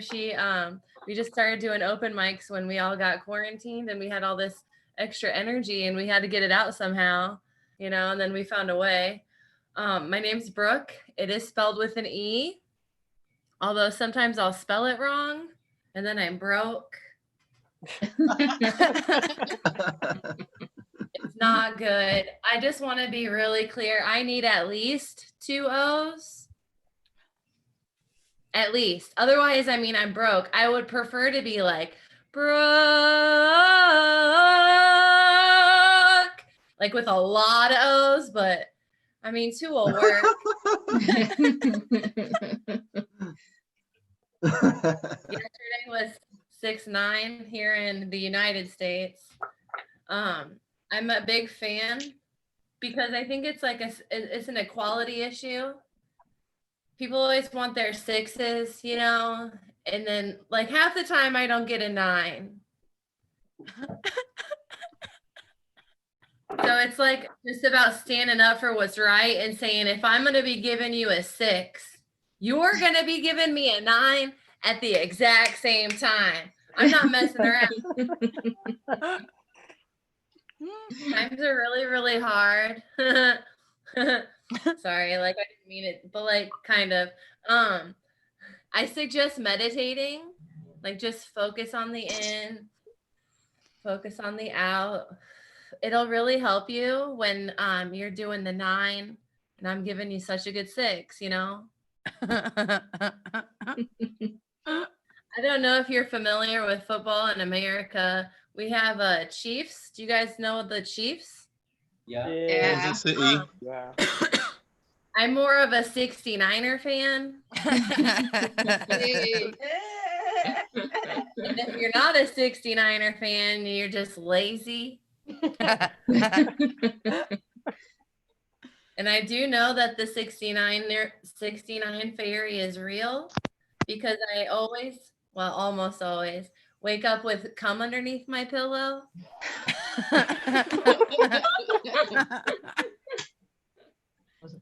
But like with COVID and everything, it's mostly just been this weird rubber taste in my mouth. Which is fine. Like I know, at least he's coming around. So yesterday was dangerous because it for one being 69 the whole day, like you'll get a neck cramp at least. But then like the temperature dropped, right? And what happened is it went from like 89 to 69 like out of nowhere. Yeah. And when stuff like that happens, it's like this vortex of like time and space, and it's like the 6 and the 9 and they just come between, and like all of a sudden out of nowhere, right? The 69 fairy shows up. Yeah. And you'll just be like like it's confusing, it's a lot, but it's also exciting, it's exciting. It is how I wrecked my car. The speed limit was 70. I was being a lady. I was going 69, like a little bit under. I'm in the middle of this lawsuit with 5 guys. It's a restaurant here in the States, mostly because of false advertising. They have a sign, and like from far away, it says 5 guys. What more could you want? You go there. Still waiting to hear back. It turns out that the jury is hung. Hey. That's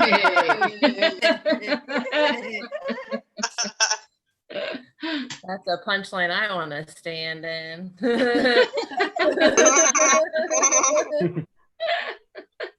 Oh my God, I have so many more jokes and I really bet I'm out of time. Is there a light situation, or should I just plug my? Go I have an open mic on Tuesday nights. I would love for you guys to come. If you just say I need to go early, I'm in the future, like super future. I'll get it, and I'll make sure you go up first.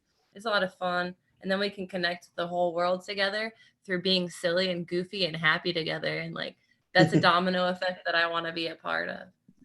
Yeah. My name is Brooke Barcel. I'm from Omaha, Nebraska. Thank you, everybody.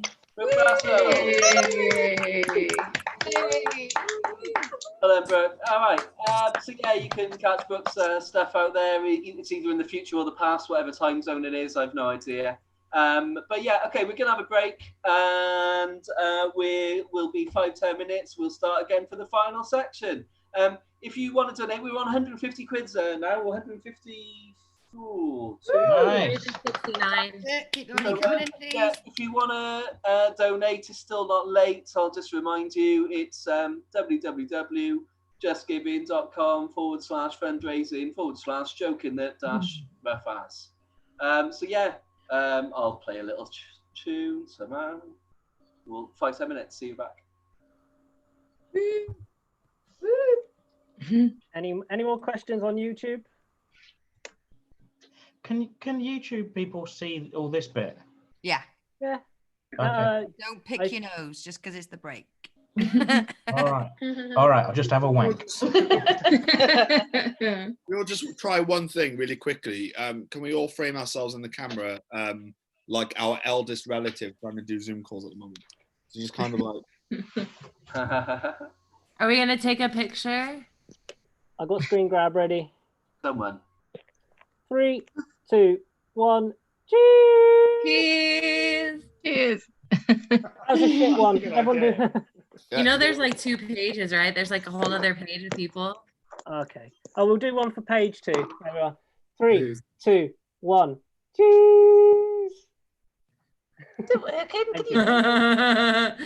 you are, well, a lot of you are very funny. Imogen, I can see you not playing along. That is not in the spirit of things. This is for hospitals, damn it. Have you managed to understand everyone's accents, Brooke? Yeah, for sure. Did you guys understand mine? Of course. Yeah. You know what Wales is, Brooke? In the Midwest, I'm the very like middle. Like we don't really have an accent. No, you haven't got an accent at all. Okay. Yeah. You definitely. There was someone that was doing French. Was that you, Richard? Were you the one that was speaking some French accents during your set? No, I don't know what kind of voices I was doing, but somebody.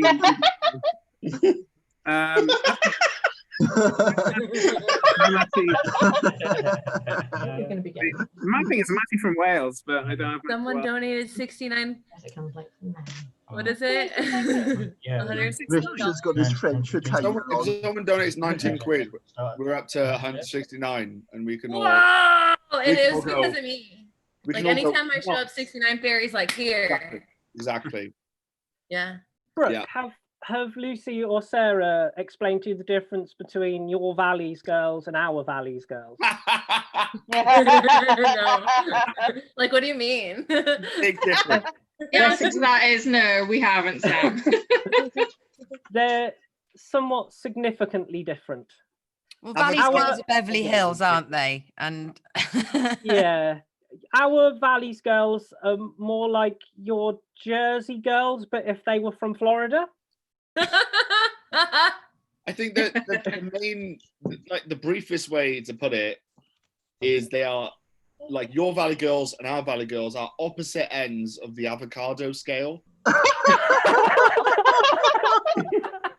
Like one's really hard. Some of my best friends are Valley's girls, guys. In terms of appreciation. I want to hang out with all you guys. I wouldn't want to mess around with any of them. We all want to hang out with anyone right now. Now is a good time to try and make friends. Yeah, sure, come over. Just because one said away. I would love to see a thriller called The Avocado Chart, you know, from what you just said. That sounds awesome. Oh my You know, let's make it a big thriller. You know, starring Benedict Cumberbatch. You know, and he has to like go through lots of codes, go through the avocado chart. You know, that'd be a fun. I have a serious gripe with how they have such. They're fucking divas, aren't they? Avocados. You can only eat them for like an hour. There's like 1 hour window where they're edible. It's like, no, not yet. Not Is yet. there a type of pear? Eat me now. Well, no, I'm not doing it. Wait. Too late. Too late. My sister tricked me to eat an avocado at one point. She told me it was a fish. Jeez. It's an anchovy. It's got the texture of fish. Blues. He's been out in the rain, poor thing, because his daddy let him out. Feline. There he is, mean bastard daddy. Thanks, Hayley. We needed more ginger representation on this stream. Have you noticed we have got a question, which is a doozy. On YouTube. Bring it. With the Mighty Boosh, Little Britain, League of Gentlemen, and Bo Selector all pulled from streaming services for blackface, do you think this will have a negative effect on the minstrel industry? Yeah, probably will. Next question. That question for the 1950s. Maybe we should campaign to change the name of the chocolate minstrels to something else now. I mean, because I like the chocolate minstrels. They're soft and hard of the thing, and they're really nice chocolates. Yeah, but the name of minstrel is disgusting. It's got a terrible backstory. It needs to be changed. It's not like Marathon or Bounty were racist. Yeah. If it was good enough for your chocolate and your paper towel brands, then you know what else is disgusting? Sambuca. That's right. I'm bringing it back to alcohol. Oh, yay! Sambuca. Tequila is the blackface of booze. Yes. Hey, does your drink taste better out of a rough ass mug? It always does, yeah. Look at them in the bag. It's brilliant. And it's been washed so many times in the dishwasher. It's brilliant. Oh, good. The last time I had a drink was 2 months ago on this very stream. So I think I'm 2 months sober now. And one thing I've realised, you know the annoying drunk in the room? Yeah. It's this sick guy. That was always this sick guy. Now you're just the annoying sober guy. Yeah, now it's a transferable rate of being a prick. Just the guy reminding us all that we've all got terrible habits. I miss it. I'll be honest, stand-up is my terrible habit. Yeah, mine too. We have been considering an intervention, Sam. Sorry, what was that? We have been considering an intervention. Oh, good. Is this it? Well, I wouldn't say anything till the end. That's the headline. When Rough starts back, where are we going to be based? Laughing and making other people laugh is the best hobby to have. Yeah. To it. You keep finding the silliness in all the world. And then you get on stage and you tell it and you make people listen and you make them forget about their problems. At the good gigs, yeah. Whether we achieve that is another story. A lot better. Drinking is also fun. The two combined, that's a lethal conversation. So, Brooke, what is this gig like? This one you're doing next Tuesday? Yeah, I do an open mic every Tuesday night, and it used to be like in real life, but we've been doing it virtually, and it's been neat because I've had so much diversity. Like I had someone from Kenya, India, like all over the Americas, like every side, like Hawaii, the middle, it's just really cool. We all get 3 minutes, and if you're able to stay till the end, we do another minute where everybody gets to go again really fast. And then mostly I think it's me. Like I'm really cool and fun and people like being around me.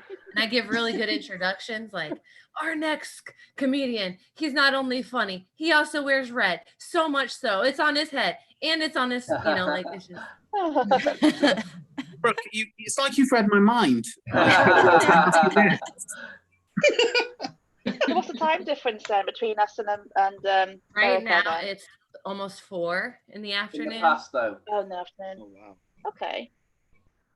Yeah. If you want to see more, you can watch her interview on the kitchen sink, which is still available on Twitch. Yeah, I did that with Yes, Lucy. yeah, and get your First guest on. Great plug. Thank you. Is everyone ready? Yeah. I'm ready. Fuck yeah. Alright. Fuck Great, yeah. great 3 plugs have 3 pins, not 2. Let's chop one off. Hang on, my missus is doing something. We're having technical issues. We've had an Iceland We're back in the delivery. room. We're back in the room. All right. Shall we stand up and have a national anthem for the last section? Yeah. Okay, I'm. No, say no.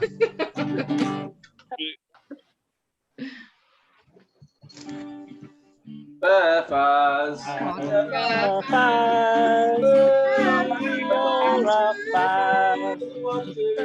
We do it anyway. We are all the fans. All right. Yay. Can someone please send me the lyrics? The anthem. I'm gonna I have no idea what it's meant to be. 3 lines. Me too. What is it? Rough as. We are all rough as. Right. We don't know what we're doing, but we'll do it anyway. We are all Rough rough as. Right. I think Okay. So it rhymes then. national anthem, just like the Welsh don't national know what anthem, that nobody knows the words. I know the words. F you, Titan. You didn't say we don't know what we're doing, but we do it anyway in the Welsh national anthem. all you have to know is the bit that goes. Most people are not that self-aware. All right then. All right. So yeah, welcome to the final section. We're on about 150 quid or something like that. So we're going good, guys. Thank you very much for the donations. All right. The Rough House national anthem that we have is all because of one lady, and I'm going to embarrass her by by saying so. But yeah, we couldn't be doing this without this next act, basically. And like, she's set up a little coffee, go coffee or something like that. Yeah, but to be honest, yeah, we have. But I would rather currently we've got enough money. I set it up just to pay for the Zoom room and any equipment. I'd love any spare money to go to the NHS right now because we're paying for the last 3 months. We've got the next month, and I'll go and go. Please give us more money when we need it. But thank you for mentioning it. All right. Well, with that then, everybody, massive round of applause for Sarah Bridgman. Thank you very much. I'm just going to do that because performing just to your massive face is fucking horrendous. You just it's just so weird. Sorry, I didn't mean that's hack now coming on and going, God, it's weird doing a Zoom call. It's like only the hack comedians do that. I'm gonna put that there. So hello. Welcome to my boudoir. Ooh, look at that. Right. Okay. So lockdown update. First 3 weeks, food, eating. Obviously, that's what we all do, isn't it? And I ate my body weight in chocolate, and then I went, there's got to be something else I can do. They're going to be cutting me out of my house at the end of this otherwise. So I painted my room, but it's like a sexy mullet, this room, right? Ooh, sexy. And then office. Look at that. Business in the front, party in the back. So Ty, thank you to Lucy Orchard, because if it wasn't for her, I was guys, right? So those of you that know me know that one of my tropes is to give up comedy without telling anyone. I'm like, guys, this is so hard. I'm gonna give it up. I've had a tit for this bullshit. And then I do one gig, and I'm like, but I do love the attention, so we keep going. And then when the lockdown came, I was like, finally, I can have a break from it all. And then some of you fuckers went, we could do online gigging. And then Lucy started flattering me and telling me I was funny. And I was like, actually, okay, maybe I will do a little bit of comedy. Maybe I am funny after all. So thanks, Lucy. This is all true. Thank you. Thanks, babes. So I am really, so as a result, I've ended up gigging all over the world, which is fantastic, because I've always wanted to gig in America. Although I was kind of hoping it would be somewhere like, you know, the Comedy Cellar in New York, instead of gigging with a bunch of people who look like we're all, you know, based in our cellars. But I'm enjoying it. It's really good. I've met some really lovely people, and you know, if someone's an arsehole, it's much easier to block them than in real life. Joke 3. So one of the other good things as well is the fact that right, when you're only in the UK or in Wales, you're just in your own little bubble, and you're like, I think I'm amazing, in your own little bubble in Wales. And then you know, you go to Edinburgh Festival, and then you're like, oh my god, there's an awful lot of us. there's lots of fantastic, really funny people. Well, multiply that by 1 million, because you're gigging all over the world. You're like, oh my god, the world is literally full of needy arseholes who just want to talk about themselves to strangers. I'm not special. But one of the good things is that you can get a real sense of how we in the UK are perceived all over the world, right? Because here, the attitude that I think from the media and the government, specifically for the UK, is that UK is the best, United Kingdom, Great Britain, the clue is in the name, we're great. Okay, so I don't think that we are perceived that way in the rest of the world. Okay. And I was thinking, oh, why is that then? And it could be that we've been dining out on the result of World War II for like 80 years. Yeah. But since then, we've been global pricks, frankly. You know, Iraq War, anyone? I think it's fair to say a lot of our fault. And wanging on about winning the World Cup, which was 50 years ago, guys. Let it go. Now, we're called the United Kingdom because of the 4 countries, but I'll be on a show, and an act abroad will be like, oh, the British are so rude, they're really up their own arse. And I'm like, oh, we're not like that here in Wales. We're lovely, actually, you know. We've got the best flag in the world, which is fair enough, isn't it? It's fair to say. Yeah. We're really friendly. If anything, we're too friendly, to be honest. So, you know, as a people, we want to chat to you. We want to find out all about you. And the next thing you know, you'll be sat in someone's living room, you know, being force-fed tea and cake. But basically, if all of humanity was on a bus, Wales is the crazy person that you'd end up sitting next to. I'm going to add to that. There's legs in that, guys. You're all right. Doing nothing. I don't know how long I've done, because I, as well as everyone else, I've completely forgotten to do any time-ins. So I'm going to talk about my family now.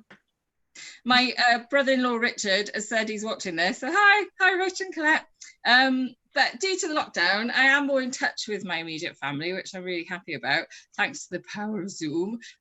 Just for a bit of context, I live in Swansea. My parents are around the corner, and I go and check, make sure they're still alive every couple of days. I mean, they're not that bad, you know, they're very mobile. They're only in their 70s, or as my mum likes to say, I'm only 76, you know.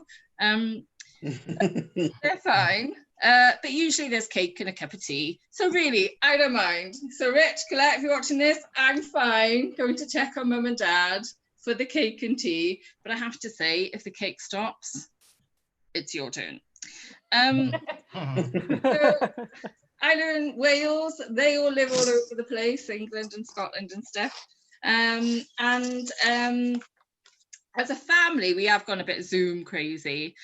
We've got a weekly quiz. We do exercise sessions. We do flexibility sessions. I'm literally just waiting for the book club to kick in. But I love the weekly quiz, mainly because it was my idea. And it saves us from the land of the awkward conversation. You've all had it, haven't you? So, how are you then? Yeah, good. Good, thanks. Yeah. No, how are you? Yeah, great. Any news? No, sorry. Okay, and he's desperately trying to think of something to say, because in reality, we would have just gone, okay, see you in a few months then. But right now, we're a bit like, oh, I suppose we better keep it up. So we've got right weekly quiz. And it's brilliant because I'm the youngest in my family. And our quiz board game growing up was Trivial Pursuit. Okay. Can you imagine? There's 5 years between me and Colette, right? 7-year-old Sarah does not know the capital of Copenhagen, right? Or whatever the fucking question is. I'd be there every half hour going, having a clue. Okay, mum's turn.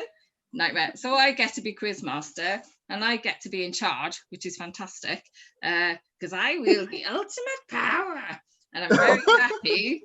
I get to choose like what the rounds are. So I'm being a bit sneaky and doing a bit of payback. And so far, I've got them to do sofa dancing to ABBA. I've got my brother-in-law to shave his beard into a silly moustache. It's brilliant. So any suggestions, let me know.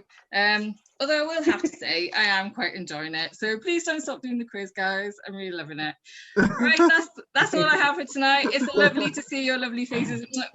And we will see you all soon. Thank you very much. Good night. Thank you. Okay, so yeah, we've got one more act, and then we've got the headliner. So massive round of applause for Chris Choppin. Yay! Hello. Before I begin properly, I should say, like, there's a bit of background noise earlier during some of the other acts, and I'm just saying, if that happens again during me, like, I won't sort of power through and try and just crack. I will just stop and just ride out my time, right? And it's not out of any, it's not that I'm a prima donna or out of any sort of point of principle. It's just that I'm in no particular hurry to deliver my underwritten, untested material. So I will just hold back and stop. Also, we have 4 cats, and if at any point they need me, I will prioritize that. And if they don't need me but are just nearby, I will get distracted. And they've just been ignoring me all day, and now they've decided, right, he's doing something, let's be adorable. So it's quite distracting. But and I don't even know how to start, really, because normally I begin a gig, I've got a joke where I compare myself to Sue Perkins, and that works because we've both got kind of short, neat hair and glasses. But I don't know if you've seen her during lockdown. She's really let her hair get long and unkempt, so we don't look like at all anymore. But I've got other celebrities I can compare myself to that I've used over the years, like, for example, a short-ass Jarvis Cocker or an actual-size Ronnie Corbett or less like Brains from Thunderbirds, or at various points over the past decade, a skinny Jack Black, Sorry. Jack Black, and a fat Jack Black. Basically anything. The rule is basically anyone a drunk might shout at you in the streets. In fact, I've got a friend who gets quite upset because when we go out drinking, people shout Ron Weasley at him, and he's like, I don't even look like Ron Weasley. I've just got red hair, you know. And I can sympathise. I a similar thing because I've got brown hair and glasses, so you can imagine what people shout at me in the street. And that's right, 18th century Tory MP Philip Fairwater. I get that a lot, and it's quite annoying. But I think that's a sign of how manners have slipped during lockdown, though, because it was considered rude to shout something at someone in the street, call them a name. Now I'm like, oh, call me what you want, mate. Just keep your fucking distance. But you've got to make your own fun during lockdown, haven't you? Like today's been quite a big day in our house because we opened a new bar of soap. So that's kept us going. That's been a treat. But something I've learned about myself in lockdown is I have got absolutely no community spirit. Like, I got into an argument on our street's WhatsApp because there's a woman called Julie who owns a mobile disco. And she decided once a week she's going to throw her own street party and blare her cheesy music at top volume, obnoxiously, like, to the whole street so we can all hear it. And I mean, to be fair, there's fault on both sides. Like, I didn't have to say, that her job could be better done by a Spotify playlist. I could have just quietly and fervently believed it. But, you know, the trouble is she keeps saying, oh, I'm a good person. I do so many nice things for people. But the trouble is she doesn't understand, like, it's only a nice thing if you want it, right? Like, things that are nice are only nice if that's what you're in the mood for, like, and you're expecting it. Like most people agree that hand jobs are nice, but you don't want one by surprise at a funeral. But, you know, it's frustrating. I don't know. And she's the sort of person that would turn up at your house going, hey, I've made you this cheesecake, like unannounced. And you go, oh, I'm really sorry. That's a really nice gesture, but unfortunately we're vegan. And she'd storm off going, oh, fuck those guys then, ungrateful pricks. I mean, to be fair to her, though, I'm not really vegan. My girlfriend is, and I'm beginning to worry I'm going to be on the wrong side of that argument, like historically, you know? Like, because I don't really know. I'm sure the vegans have got lots of good arguments for why they don't eat meat. I don't know. I've not really checked. I worry it might make me upset. My only excuse for eating meat is that I really like it. Yeah. I feel like that's not good enough, though. Like, if you went back to Roman times and spoke to a centurion and he was like, well, I've seen all the arguments against it, but what you got to understand is I really like throwing Christians to the lions. I really enjoy it. I mean, don't get me wrong, Christian welfare is all important to me. Really important to me that before I kill a Christian, he's had a good life with plenty of space to run around. I thought I started my timer. I've got no idea. Like, oh, is that the end of my time? Oh, that's the end of my time, guys. So goodbye. Chris. Stop it. Chris. All right. Well, thank you very much then to Chris Choppin. All right, we've got our headline out then, people. Yay! Yay! Yeah, so we're swathing at the bit because this headline act is producing the new Rhod Gilbert and Sean Harris podcast. And it's a massive privilege to have him here. So everyone, put your hands together for Barry Castagnola.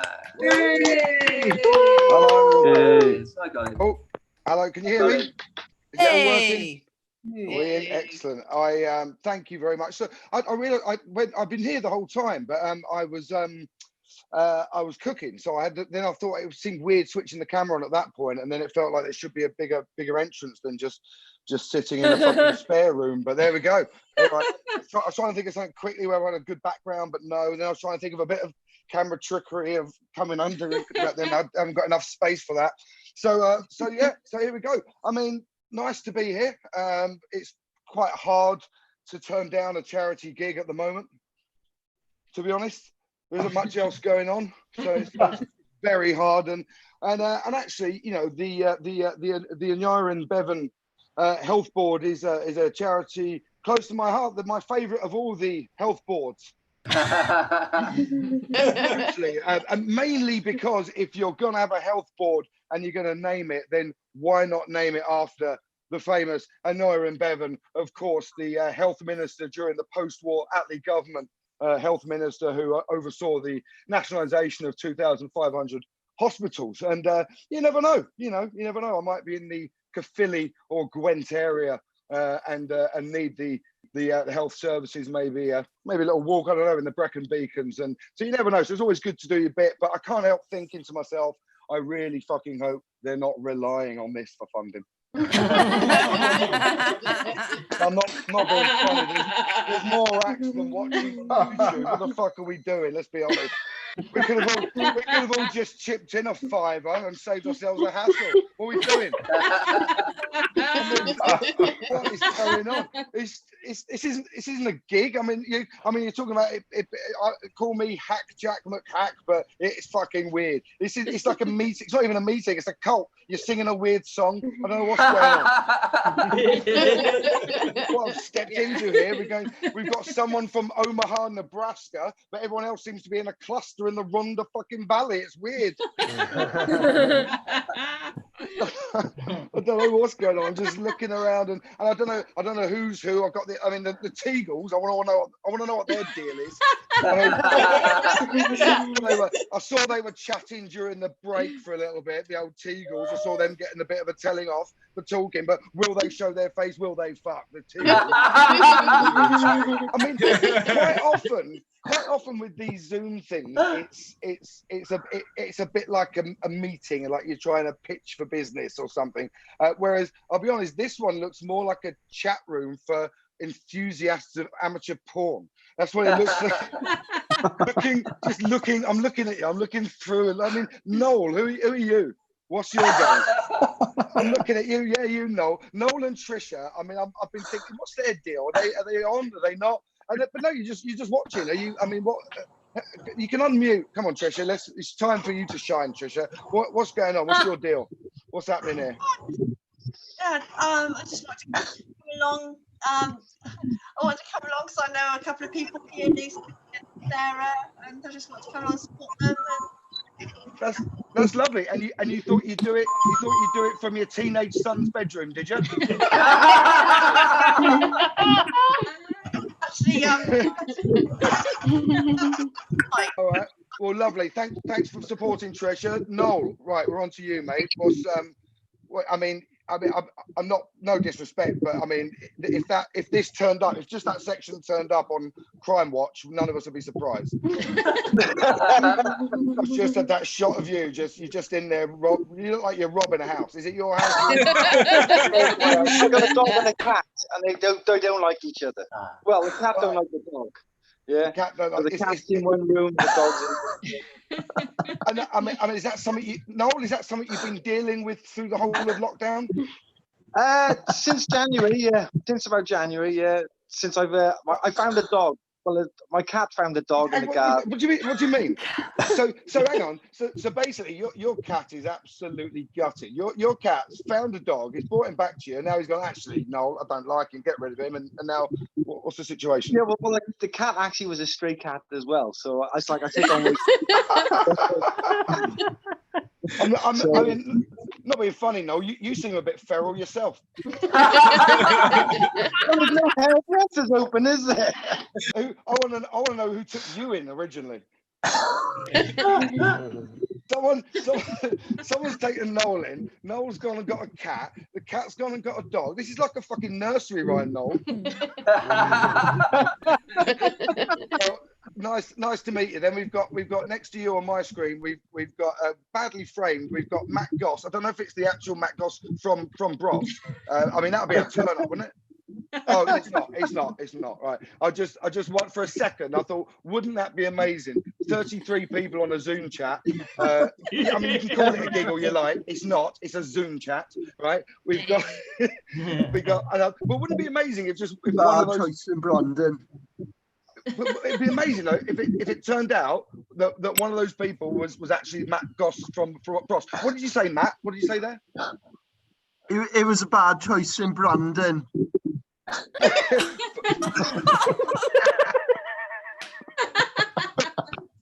Hang on. For who?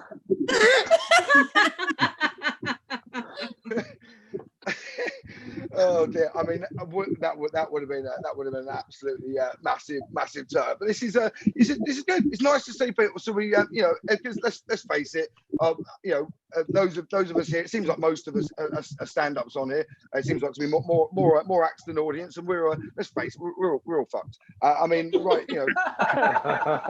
There's no doubt about it. And and we're all gonna have to find. I mean, most of you probably still got other jobs. I'm looking now to going back to one of the other jobs that I've done. I mean, it's difficult. It's difficult though, because at one point I was a propane judo instructor.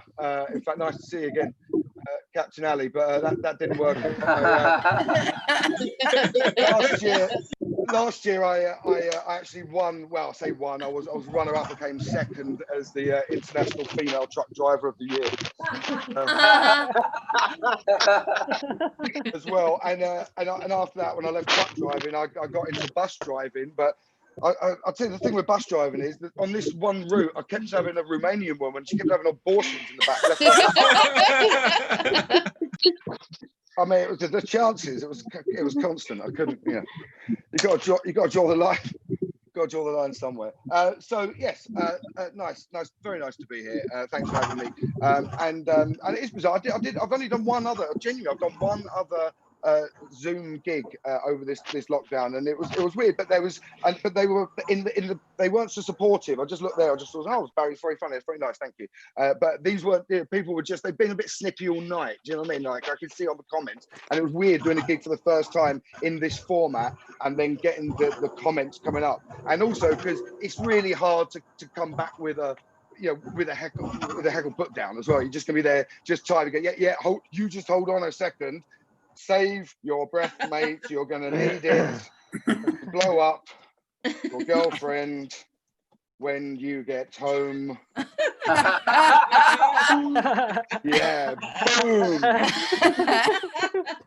That had it. I'll tell you the other bit. Wouldn't it have been amazing? I thought we had Matt Goss and Sam Smith. I thought that would have been amazing. We got we got in 33 people, and we've got 2 musical superstars. And then I was thinking, of course, Sam Smith identifies now exactly. This is the point, Samuel. Right? I was thinking Sam Smith. He now identifies as non-binary. Or sorry, they identify as non-binary, and they want to use the pronouns of they and them. And then the camera then went to you, Samuel Smith, and I thought, yeah, you don't look non-binary. That's a strong look. You've gone for a strong masculine look there. I thought Sam Smith won't be rocking a beard like that. No way. You can't go non-binary and then come up looking like Daniel Kitson. You might think that, but I'm camp as Christmas. Well, but the look you've got for a strong beardy look, and you're right. Actually, yeah. So good. It's disarming. I wouldn't have expected. I wouldn't have expected that voice. But why not? Why not confound expectations? Bloody 2020, for God's sake. So. We're all dealing with this all right. Everyone okay? Everyone. We've all been. I know we're all talking about it, but I've been massively putting on weight, and I've realised as well doing a lot of these family. I've got this shit going on. I've got a little neck thing that never happened before. I never noticed it. This little chicken neck thing. It's disgusting. I hate. It reminded me of years ago. An ex-girlfriend one night drunkenly convinced me to shave all of my privates, and I agreed, and it was horrendous for weeks. It started to grow back, and in the end, it looked like it was like a sort of little pork sausage with a bit of bacon wrapped around it, on top of a very small plucked turkey. I was essentially walking around with a Christmas dinner for one in my pants. And so I got this, but I put on, and I put on weight. I lost weight after Christmas. I put on loads of weight around Christmas. Not entirely my fault. I was diagnosed just before Christmas with a severe lack of self-discipline, and I thought, right, I'm going to do something about it. And then I had lockdown. The week before lockdown, I fell off a stage. Genuinely, I felt like I was looking the other way and went off a stage, twisted my knee. Had to go to A&E, and he said I've damaged my what's it called? My metatarsal, not metatarsal, my medial lateral ligament, right? And he went. I said, oh, is it definitely that? And he went, yeah. In medicine, you can never be 100%. I was thinking, I think you can. Right. I mean, like death seems a certainty. So it's pretty much 100%. Anyway, so what with that and then lockdown, I just went full on, and weirdly with like chocolate buttons. I've gone mad for chocolate buttons in the freezer. Don't know, like just like a real hankering, like a pregnant woman, like a cliche pregnant woman. I'm just but nothing weirder actually. Just chocolate buttons and crumpets, but like properly addicted, like weirdly, just like lashings of butter on crumpets, then followed by chocolate buttons, and like proper, like I have to keep getting them, like real craving, like proper, like I'll suck a dick for a crumpet, like real proper. Like, it's getting bad. I mean, it hasn't got to that. I've always had enough in stock. But if, I can see it. I can see it at some point. And overall, people are going weird. My mum went a bit weird. She She started off. She stole right at the beginning of lockdown. She stole sanitizer from a charity that she works at, a blind charity. Yeah, I mean, no reaction to that. I know it's as bad as it sounds. My mum stole sanitizer. When I say stole, didn't like steal a whole bottle or steal a box or anything. Stole she decanted some from a bigger bottle. But what that meant was she intended to do it. It was premeditated sanitizer theft. She took with her some empty little bottles to then decant. She looks after a woman called Joyce there at this blind charity, and she was in the room with Joyce, and she's gone over to like the table, a coffee table. She's told me where there's the main bottle of sanitizer to go and decant some and pump some into a little bottles of sanitizer. And Joyce is like, "What are you doing? What are you doing?" And my mum's like stuck on a Max Bygrave CD. "Oh, nothing, Joyce," because she had to cover the sound because Joyce is blind and normally their hearing's extra good, isn't it? So she's covered that. She's pumping herself some sanitizer, and she's gone. Honestly, she's nicked sanitizer. And she's called me up, and my mum's gone mad. She's told she's having arguments with her boyfriend, right? I say boyfriend. It sounds weird. I'm saying boyfriend. My mum's 71, but they've been together 30 years. But she's partner. But when I say partner, she sounds like she's a lesbian. She's not, but. Yeah, it wouldn't be a problem if she was, but it's a boyfriend. You know what I mean? Because it doesn't make any difference. But I'd go, my mom's partner. You go, you thought first of all, you go, wonder if she's a lesbian. Wouldn't matter, but you think it doesn't matter. It's 2020. But if my mom was lesbian, wouldn't have a problem. I wouldn't have a problem with it at all. The only problem I'd have with it is that I probably wouldn't exist. Which, on an existential level, on a personal and existential level, I'd have a problem with my mum, because back then they weren't doing all these sort of artificial inseminations and that for lesbian couples. But so if I wasn't here, I'd be gutted, obviously. My mum's genuine text from my mum here, right? She said she'd fallen out with Ian, her partner's boyfriend, and she said, I said, "What have you fallen out about?" She said, "I was just falling out in the kitchen. It started out with my jacket potatoes. He thought he had the right way to cook them all these years, and he now tells me I'm doing it all wrong." Proper lockdown text, that, isn't it? Like, I was just like, what? How 70? It's a proper kids argument. But every now and then, I find you just find yourself just ever slightly flippant. You think, oh, it's all right, because for most of us, let's be honest, it hasn't been, unless anyone's faced personal tragedy. Do you know what I mean? And that's awful. And everyone has got their own circumstances, their own challenges, and people lonely, of course, all of those things. But for a lot of people, it hasn't been too bad. And if you're furloughed from a job and you pay more than 20%, or you spend more than 20% of your wages on travel, then you've had a fucking right result. And I don't know, to be honest with you, I don't know after the summer how are they expecting after the summer of barbecues and getting paid 80% anyone's going to want to go back to work? It's absolutely ridiculous. But bad is bad as well. Obviously bad. if it exists, I don't believe that. I love all that. There's some proper mental ones in there around. With the there's nothing. It's all like, for what? That's the thing. No one can ever answer that, can it? Oh, it's conspiracy. For what? Who's gaining? Anyway, we didn't come here for that. So I don't know how long I've done. I'll finish off in a minute. What else was I going to tell you? So yeah, that's what I was saying. I put on weight, and so I've been eating loads, buttons, crumpets. And I'm getting back now to get a bit jabby, and I've got like I've got a scar here. You can't really see that. I've got a scar on my belly that I'd had last year. This sort of rash, right? And it lasted for a while. And I tried everything to get rid of it. I tried the old E45 and the Sudocrem and the aloe vera, the cocoa butter. I tried all the creams, right? I couldn't get rid of it.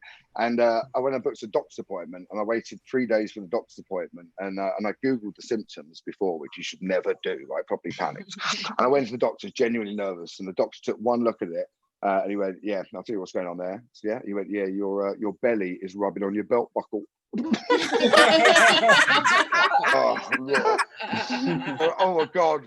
Like just moments like that where you just think, "Oh, that's it. Things have got to change." Things go, but in the end, you take a good look at yourself and take little steps, and I've made a change, and I now I no longer wear a belt, so things have little steps. This guy looks 14 going on 52. That's a good point. Before I go, let me just address this from Matt. Let me readjust this from Bross's Matt Goss. He says this guy looks 14 going on 52. You're right. I've got a weird Benjamin Button fucked up old baby shit going. I can't grow a beard. That's why I wasn't picking on you, Samuel, but that when I mentioned the beard, partly it's I can't. I've really tried. I can't do it. And I do, and I am aware. I'm a bit fat. I'm aware that I look a little bit like Daniel Craig if he only ate biscuits. 007 meals a day, license to grill, the man with the hot bun, gold sugar or fudge, golden pie, pie full, no time for pie, the pie who loved me. Stay on board because there's a lot. I'm finishing with this, and there's loads of them. If any of you think for a minute that I'd spent half a day on Wikipedia coming up with James Bond puns, right? And I've written them, and people aren't going to hear them. You've got another fucking thing coming. They're coming at you thick and fast. A lot of pie-based ones as well. So pie who loved me, open brackets, reciprocated, close brackets, pie another day, tomorrow, always pies. Never say salad again. That's a good one. Quantum of sausage. Spoon breaker. Nobody does it butter. I can't believe nobody does it butter. And Casino Chicken Royale. There you go. Nathan Webb was in there. Octopasty. That's good. I'm having that. Hang on. Yeah, octopus. But someone's got octopasty. I've tried braised octopus before. It didn't work. Octopasty. I meant. Yeah, I'm going for that. So, hang on. That was you, Lucy. Right, I'll make a note of that. I mean, you'll never get credited, but I might as well stick that one in. I mean, I'd say 80% of them were mine, and the rest of them have been suggestions from the audience. But I've stopped much like this and made a note of it in my little notes, and the list has grown. Sometimes it's grown so long that by the end of it, people have given me a round of applause.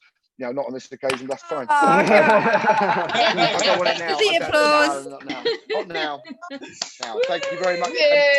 Listen, and you're in Bevan. This might buy a nurse a cup of coffee. This gig. Very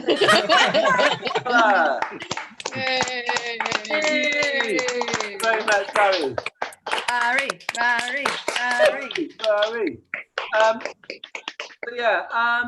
Yeah, thank you very much to Barry Castagnola for that. You can catch the Froth podcast, which is coming out very soon, I believe. All right, yeah, sorry, can I just say one very quick thing? Yeah, man. Also, the Velindre, the NHS cancer charity based in Cardiff. Rhod's a patron, and we've done sort of sponsored walks for them before and gone to all sorts of great places. But we were supposed to be doing this going to China about now, and we're doing a series of charity quizzes for Velindre. There's details on Rhod's Facebook page. There's one on Friday the 26th of June is the next one. It's like a tenner entry per household, and it's it's really good fun. It's sort of Rhod hosting with me, sort of assisting, and a couple of hundred people doing a silly quiz. So if anyone fancies that, it's a good event. I believe there is. If not, there'll be the link to the sort of Eventbrite thing on Rhod's Facebook, or if you look on Velindre fundraising or something. We'll put it on the comments for the YouTube. Appreciate that. Thanks a lot. Cheers. Thank you very much indeed, Barry. Barry Castagnola. Brilliant stuff. All right. I want to thank everybody that's been on tonight then. So we've had Dan Thomas, Chuck, Davis, Lucy Orchard. Thank you, Lucy, for all your efforts. Richard Newnham, Nathan Webb, Sam Lloyd, Dale Corney, Sam Smith, Alexander Kraken, Ben Harrington, Brooke Parcel from the US of A, Sarah Bridgman, Chris Choppin, and Barry Castagnola. Thanks very much indeed, everyone. Diolch yn fawr iawn. I think we've raised about like 160 quid, so like 162 for some reason, something like that. So thank you very much indeed for everyone. So as now the host, we'll carry on having a chat. Thanks very much. Diolch yn fawr iawn. Yay. Thank you, and thank you to Di, everyone. Thank you for all the work and everything. Thanks to the YouTube listeners for watching, and we're going to say goodbye to you in a moment as soon as I can figure out how to turn off the live stream. Bye. Bye. Thank you very much. Bye.